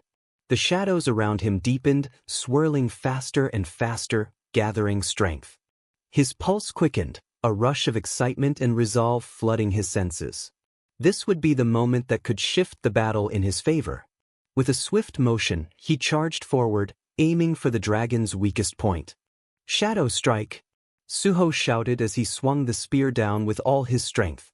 The weapon released a powerful surge of energy, a torrent of darkness and force that surged toward the dragon. The impact was devastating, shaking the ground beneath them. The dragon's eyes snapped open, blazing with fury as it let out a deafening roar. The sound reverberated through the air, a primal scream of rage and pain. Suho could see the dragon's scales quiver from the blow, a sign that his strike had done significant damage. But the tower dragon was far from finished. It reared its head back, eyes burning with wrath, and the air around it crackled with rising fury. Suho quickly leaped back, bracing for the dragon's retaliation, preparing himself for the battle that would come next. The dragon unleashed a wave of intense fear, its oppressive presence spreading through the area. Suho's instincts screamed for him to run, but he quickly dove into his subspace fortress just in time. Breathing heavily, he watched the massive creature through the portal, a smirk forming on his face as he gripped his shadow spear. Having avoided the fear's effects by entering the fortress, he planned to keep executing his hit-and-run tactic until the dragon fell. After a while, the dragon's eye glowed with malice, its rage building as Suho repeated his strategy. But this time, the dragon's reverse scale was cracked, and it was now on high alert, refusing to let its guard down. Suho realized his old strategy was no longer viable. It was time for a direct confrontation. He charged forward, threw his spear with precision, and pierced the dragon's defenses, driving it deep into its eye. Blood poured out as the dragon howled in pain, its body cracking under the strain, and it activated its fear skill. Suho felt the weight of the dragon's fear wash over him, threatening to overwhelm him, but he fought through it, summoning a burst of energy. He drank a purification potion, the blue liquid calming his nerves and clearing away the lingering fear. Grinning, Suho tightened his grip on the spear. "It won't work again, you fool," he shouted, his voice booming across the battlefield. With one final surge of power, he charged, focusing all his remaining strength into his sword, ready to land the decisive blow. After delivering his final blow, the huge dragon roared loudly before collapsing. In the end, the tower dragon was defeated. Suho stood still, out of breath, with his sword shaking in his hand. A system message popped up, telling him that he had completed the 49th floor and set a new record for the Tower of Challenge. It said he had succeeded in finishing the tower and gave him 10 bonus stats. OMG, thank God, am I the only one who's this tired after facing the dragon? It had taken almost 4 chapters for Suho to fight the dragon by himself. Exhaustion overwhelmed him as he collapsed onto the cold ground. It was incredibly tiring. He felt relief as he realized he had done something truly remarkable. He had accomplished what no one else had, conquering the Tower of Challenge for the first time in both the past and the present. The system messages kept coming, offering him more rewards. The system congratulated him on reaching level 40, told him that all his healer class exclusive skills had leveled up by 1, and mentioned that he had learned a new skill called Healing Spirit. Suho, curious, looked at the description of his new skill. It said the skill allowed him to create a healing zone that would heal everyone inside it continuously, with no limit on the number of people it could affect. The only requirement was to have a weapon to use as a totem to activate the skill. Suho smiled faintly as he realized how powerful the skill could be. He thought about how it could cover entire battlefields once it was fully leveled up, just like some abilities Isabella had used in the past. As the system finished evaluating his achievements, a final reward appeared. The notification showed that he had received Dragon Blood, ranked S+. Suho stared at the words in disbelief. He remembered that this was the signature power of ᴄᴏᴘᴘыឫ, a legendary player known for his unmatched strength, and a top player from the previous timeline. He checked the description, which explained that Dragon Blood allowed the user to gain dragon-like powers. At level 1, it gave Intimidation and Dragon Spirit. To unlock level 2, he needed to reach level 50, and higher levels were still locked. Suho felt a rush of excitement, realizing the real power behind this new ability he had gained. He thought about how ᴄᴏᴘᴘᴘ must have gotten Dragon Blood from Dragon Mountain. Suho couldn't contain his joy and raised his arms in victory, celebrating his newfound strength. "Dude, how strong am I gonna be? I can't even imagine anymore. Are you a maniac for power?" he thought. Determined to make the most of his victory, Suho pulled out his shadow spear and stabbed it into the dragon's shadow. The weapon pulsed with dark energy as it absorbed the dragon's essence. The system explained that the shadow spear had consumed the tower dragon, increasing its rank to S+. The hidden special option, Shadow Devour, had leveled up a lot. Suho checked his status window and saw that all the spear skills had reached rank S. Shadow Binding in particular now caused continuous bleeding damage to its targets. Suho was impressed by how much potential the spear had for growth, realizing that growth-type weapons were much different from regular ones. As he was about to leave the tower, something near the dragon's remains caught his eye. He picked it up and found another item called Mighty Dragon's Fang. The system explained that anyone pierced by the Fang would be cursed with an irreversible status, preventing any recovery. Suho marveled at how rare the item was and realized that the tower dragon wasn't just a dragonkin, it was a true pure-blood dragon. This left him in awe of the incredible rewards he had received. Well, another OP reward won't hurt, right? He thought. With his loot secured, Suho turned to the tower and silently bid it farewell. As he exited, the crystal atop the tower shattered, announcing to all players that the Tower of Challenge had been conquered by Suho, expelling all remaining players. Outside, chaos broke out as players were forcefully expelled from the tower. Many whispered that Suho was a monster, astonished by the impossibility of someone conquering the tower alone. Media crews rushed to Suho, bombarding him with questions about his incredible feat. Feeling overwhelmed and exhausted, Suho just wanted to escape and leave everyone behind. He scanned the crowd and spotted something interesting: Jin Hui, sitting on top of a car, deep in thought. Without warning, Suho appeared silently behind Jin Hui and patted him on the back. Jin Hui almost fell off his seat, spinning around in shock. He seemed completely unprepared for Suho's sudden appearance. Suho watched Jin Hui's surprised reaction with amusement, silently thinking about why he seemed so shocked. Using his ultimate stealth skill to slip past the crowd without a trace and surprise Jin Hui had been a good decision. It was fun to see his reaction. Suho offered Jin Hui a hand to steady him, teasingly wondering if Jin Hui still doubted him. Jin Hui shook his head, his face a mix of disbelief and admiration. He admitted he had never doubted Suho, explaining that if he had, he wouldn't have come to this place in the first place. As the crowd's whispers grew louder, Jin Hui urged Suho to get into the car before they got surrounded again. Suho climbed into the car, and just then his phone buzzed. Coleman's name appeared on the screen. When Suho answered, Coleman congratulated him.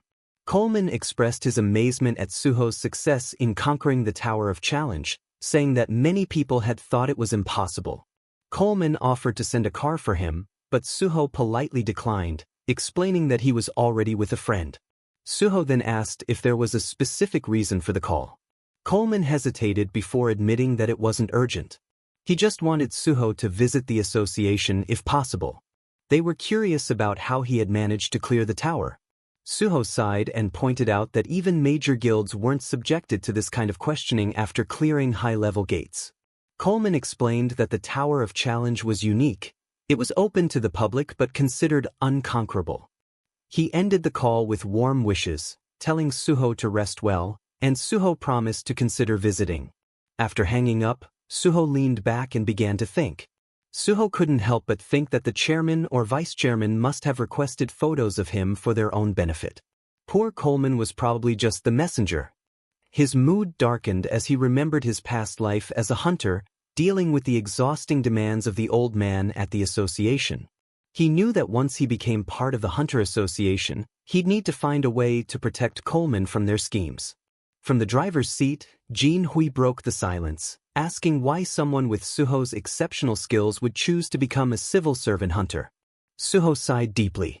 He explained that he knew every guild wanted him and would pay whatever it took to recruit him. However, he also emphasized that no matter how powerful a guild was, it couldn't match the authority and reach of a nation. Jin Hui pressed on, pointing out that private guilds also held huge popularity and influence. Suho shook his head. Guilds, in the end, thrived on temporary achievements. They flourished when they were seen as heroes, shining bright in moments of glory. But once they gained power through fear, they quickly became threats, both to the public and to other players. Suho's ultimate goal was clear: to close all the gates and end humanity's reliance on hunters. For that, he stressed, affiliation mattered. No single person could handle all the gates alone.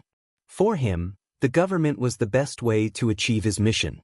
Jin Hui nodded thoughtfully, understanding that Suho's real aim was to secure priority in raids. Smiling, he asked if Suho was planning to apply for public recruitment. But Suho's answer shocked him. He wouldn't settle for a level 9 field position. No, he was aiming directly for level 5.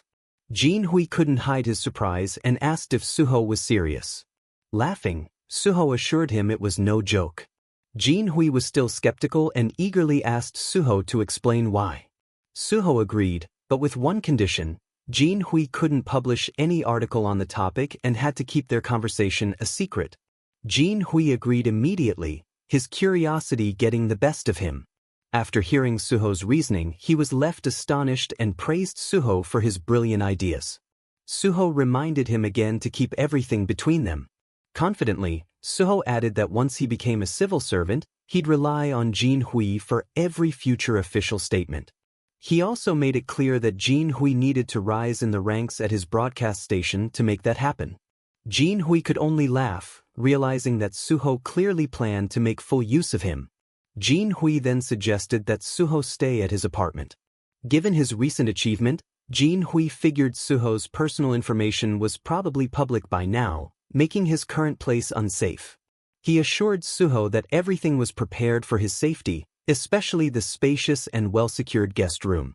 When Suho found out that Jin Hui's apartment was in Kaiser Cheongdam, a location notorious for its sky-high prices, he was stunned. Maybe this is an apartment building with Taylor Swift in the penthouse? He wondered. Well, who knows? Upon arriving at Jin Hui's incredibly luxurious residence, Suho's shock deepened. Is this how life is for people from privileged backgrounds? He thought. Inside, Jin Hui mentioned calling a healer to check on Suho, only to stop in disbelief when he realized Suho was already fully recovered. Suho casually reminded him that he, too, was a healer. Jin Hui was still skeptical, his doubt lingering. Suho couldn't help but wonder aloud what kind of healer could possibly clear the Tower of Challenge alone. With a laugh, he brushed off Jin Hui's doubt, reminding him that he had already mentioned it several times. As Jin Hui prepared to leave for work, he told Suho to consider the apartment his own home. Left alone, Suho opened his status window and began distributing his newly earned bonus points. He thought it was the right time to balance his stamina with his other attributes, so he invested 1 point into that and put the remaining point into sensitivity. The updated window showed his new level, and it displayed 3 red-marked statuses, a result that even surprised him. He couldn't help but think that reaching such a status at level 40 felt almost like cheating. Dude, I'm dying here. Has he just realized it now? Suho thought, feeling a bit amused at his own sudden realization. After finishing up with his status, Suho explored the apartment, meticulously checking for any surveillance cameras. While he trusted Jin Hui, he felt it was better to be cautious. After all, this was the home of a conglomerate's youngest son. He inspected every corner of the house, and after some time, he confirmed there were no hidden cameras. The mansion was huge, and Suho found himself more tired from the search than from battling the dragon. With no prying eyes around, he finally allowed himself to relax. It was the same day he had killed the dragon, but his phone kept buzzing, leaving him feeling a little confused. When he checked it, he found countless messages flooding in, and to his frustration, his personal information had been exposed. Somehow, strangers had his number now. He sighed, realizing he would need a new phone and number to avoid all the unwanted attention. After a refreshing shower, Suho sank into the $1 million bed in Jin Hui's apartment, determined to rest before the evening. He had plans ahead that needed his full focus. That night, inside a corporate database center, a portal suddenly materialized. Suspicious individuals wearing masks stepped through, ensuring no one was around. They quickly began preparing for their mission. One of them threw a heavy bag onto the floor, and to no surprise, it turned out to be a bomb. They moved quickly and began planting the bomb into the servers. As they worked, a calm voice interrupted them, warning against leaving bombs in such a sensitive location. Startled, the terrorists demanded to know who was there, certain that no one was supposed to be in the building at this hour. Emerging from the shadows, Suho appeared, completely calm. He nonchalantly explained that he had anticipated their arrival and had come specifically to talk. The leader of the terrorists immediately ordered them to retreat through the portal. But before they could escape, Suho threw his spear, striking one of the terrorists to the ground. The others froze in shock, unable to understand what had just happened. They couldn't see anything unusual in the room. As one of the terrorists rushed to help the fallen man, she suddenly realized she couldn't move. Suho had used his shadowbind skill to immobilize her. The female terrorist, panicked, ordered her team to leave her behind and focus on eliminating Suho. The remaining terrorists drew their daggers and charged at him, but Suho didn't even flinch. He activated his intimidation skill without moving an inch. Immediately, the terrorists collapsed to the ground, trembling in fear. Suho calmly asked if they were part of the Banshee Group, a secretive terrorist organization notorious for its bombings. The team gasped, astonished that Suho knew their name. Without offering an explanation, Suho walked toward them, pulling off their masks one by one to reveal their identities. The first was Guak Duho, the team's heavy lifter, a day laborer. Next, Suho revealed the identities of the remaining terrorists. First was Seo Kyo-hwan, the bomb maker who led a double life as a middle school science teacher. Then came Kim Hyun-min, the transporter, who used his portal-making skill to evade capture, working as a delivery driver on the side. Finally, there was ᴄᴏᴘᴘыឫ, the mastermind behind the operation and a university student with an EMP ability capable of disabling both electronic and magical devices. Manhwa, visibly shaken, demanded to know how Suho had uncovered their secrets. Suho gave a sly smile and replied that he had his ways. He then added that she surely recognized him. Manhwa admitted that she did know him. After all, who didn't know the rookie hunter who had cleared the Tower of Challenge? But she was baffled by his presence at their operation. She couldn't understand how he had found them or identified their plan's flaw. Suho crouched down in front of her, observing her closely. As expected, she was quick to assess the situation and try to adapt. So, Suho activated his intimidation skill once again, amplifying his fear aura. Manhwa instantly collapsed to the ground, her body trembling as the overwhelming fear took hold of her. Suho's power was no joke, even for someone like her. He began listing their crimes: 3 terrorist attacks, including tonight's. While they had avoided civilian casualties, their actions had caused significant property damage. He pointed out that, thanks to Manhwa's EMP ability, the police had been unable to track them. However, Suho had a trick that allowed him to track them down effortlessly. He knew everything: how they operated, how they erased their traces, and even the identities of their families. Suho's tone grew colder as he warned that if they didn't want to harm their families, they needed to cooperate. Cornered, Manhwa finally offered to answer all of Suho's questions if he spared her team and their families. Suho leaned in close, his face inches from hers. He grinned and said, "Now you're ready to talk?" Suho then turned his attention to the rest of the group. He clarified that he wasn't affiliated with the government and had no intention of arresting or harming them. He asked whether that was sufficient as an introduction. Manhwa remained skeptical, questioning how she was supposed to trust him. Suho sighed in disappointment, saying, "It's unfortunate you can't be reasoned with." He then suggested that if things continued down this path, it might be better to hand them over to the police. His gaze focused on Manhwa as he added that their fate was entirely in their hands, whether they trusted him or preferred the alternative. Faced with little choice, Manhwa reluctantly asked, "What do you really want from us?" Suho stood up and proposed they move to another location to talk. He also insisted that they dismantle and take along all the bombs they had planted. Suho suggested that their hideout would be an ideal place for the conversation. Upon hearing that Suho knew their hideout, Manhwa's disbelief was evident. She wondered just how much Suho knew about them. Without directly answering, Suho called out to Kim Hyun-min, instructing him to open a portal. As Hyun-min opened the portal, Suho remarked that there was no time to waste taking a taxi. Once they arrived at the hideout, Suho demanded that the group remove their masks. They resisted at first, but after Suho shot them a deathly glare, his intense fear aura still lingering, they reluctantly complied. In the end, Manhwa's frustration boiled over, and she demanded to know how Suho had discovered their location and why he had appeared before them when his reputation suggested his focus was solely on conquering gates. Suho responded with a wry smile, explaining that he had used his abilities to uncover all their secrets, including their plans for criminal activities. He then pressed further, revealing his true intention. He wanted them to work for him. If they had seen the article about him, they would surely know he was planning to join the Hunter Association, and he needed their help to achieve that. Manhwa's anger exploded at this audacious proposal.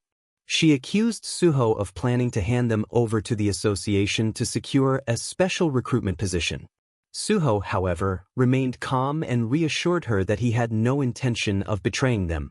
He asked if they could hear him out. He then outlined his plan. He intended to take the Level 5 exam, transition through a few positions, and eventually join the Special Forces unit. This revelation sparked a sudden, angry reaction from the group, revealing their deep hatred for the Special Forces. Suho explained that he knew their entire history of targeting locations tied to the Special Forces unit and how their hatred had built up over time, eventually leading them down the path of terrorism. All of it stemmed from this grudge. Suho acknowledged their anger and, surprisingly, told them that his motivations were the same as theirs. He, too, shared a similar reason for his actions. Like them, he was a gate orphan. He confessed that at first, he had thought his suffering was just a misfortune. However, he later discovered that the disaster he had endured had been deliberately engineered. The government, fully aware of the impending gate shock, had chosen not to act. Instead, they prioritized development projects in the area, disregarding the lives that would be lost. With a determined look in his eyes, Suho declared that his goal was to rise within the Special Forces unit to make those responsible pay for what they had done. However, since the Special Forces held significant control within the Hunter Association, he realized he would need their help. He promised to assist them in their quest for revenge, ensuring it would be precise and certain, but they would need to prepare everything under his guidance. Manhwa, still skeptical, questioned Suho's confidence in passing the Level 5 exam. She pointed out that it wouldn't be easy for even him. With firm determination, Suho suggested that they could decide to follow him only if he succeeded. However, he warned them that any criminal activity during this time would nullify his proposal and prompt him to hand them over to the authorities without hesitation. Suho stood, ready to leave, acknowledging that his proposal must have come as a shock. The Banshee organization, known for its secrecy and anonymity, had now been exposed before him. Their plan to strike the Special Forces unit had also been discovered, and of course, they were confused by now. He smirked, remarking that in his past life, it had been a monumental challenge to apprehend members of Banshee. Through their interrogations, he had learned many crucial details about them. Reflecting on their shared circumstances, he believed their anger had grown into hatred, which led them to take the path of terrorism. If only someone had guided them earlier, their trajectory might have been different.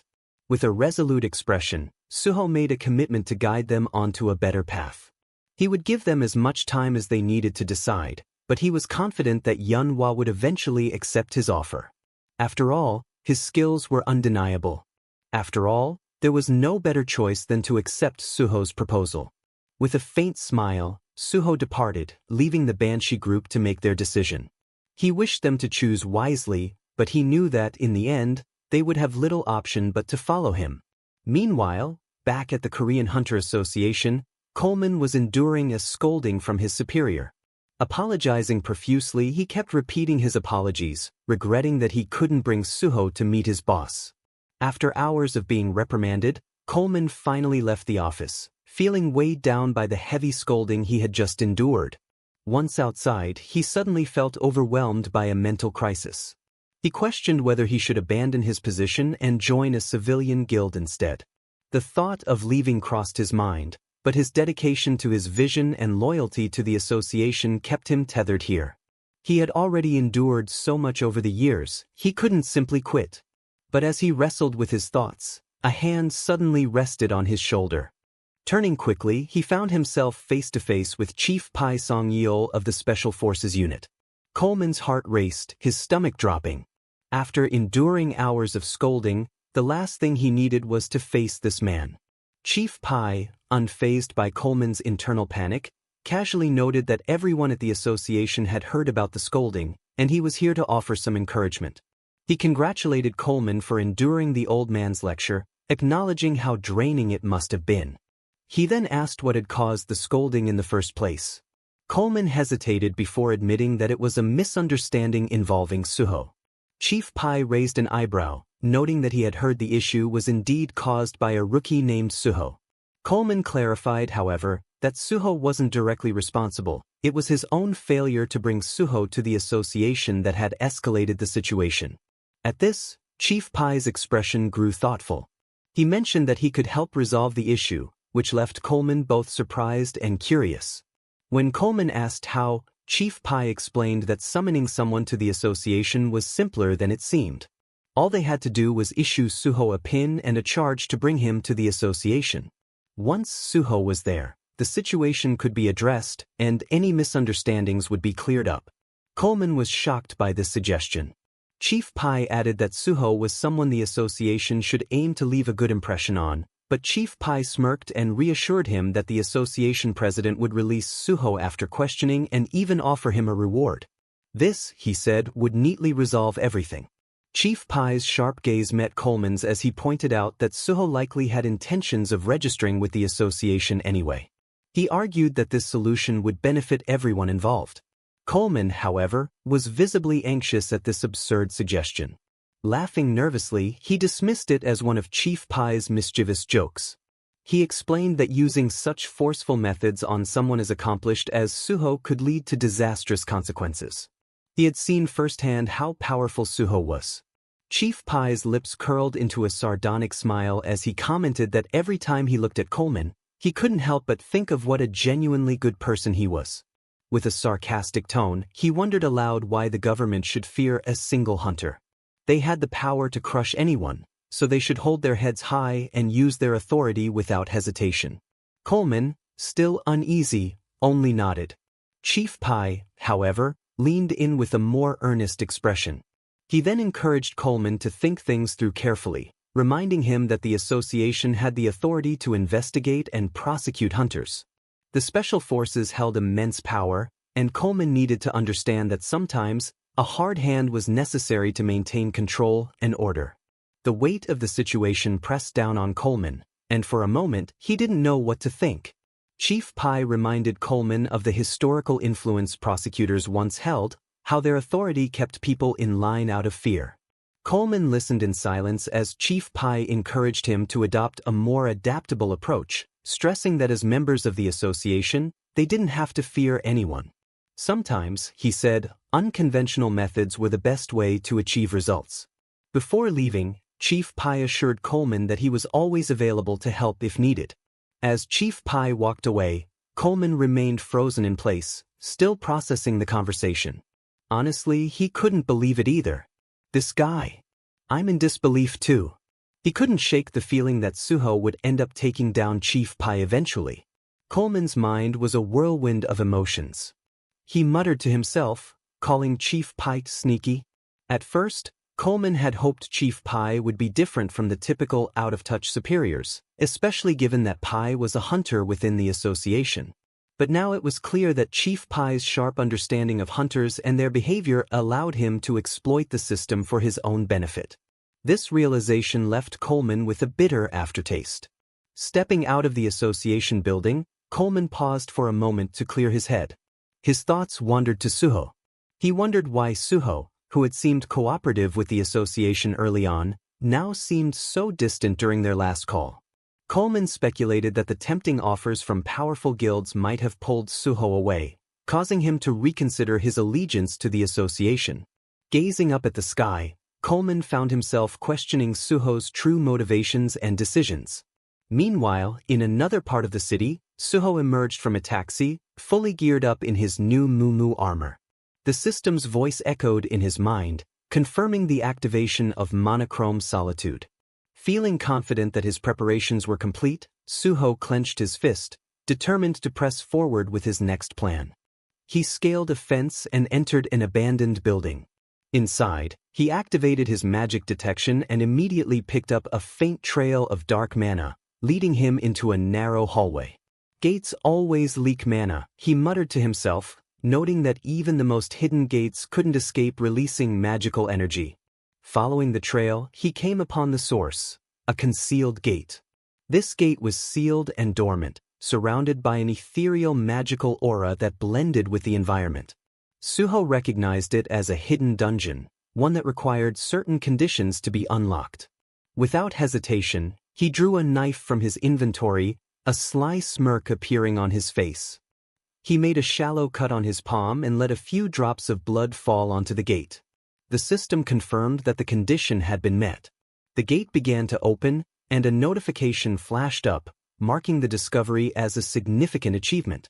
Suho had found a hidden dungeon and earned 5 bonus stats as a reward. The gate revealed its name, Blood's Decree. Additional information appeared on the system's interface, though the entry conditions and maximum capacity remained unknown. Suho's smirk deepened as he watched the swirling energy of the open gate, excitement rising. Whatever challenges lay ahead, he was ready to face them head-on.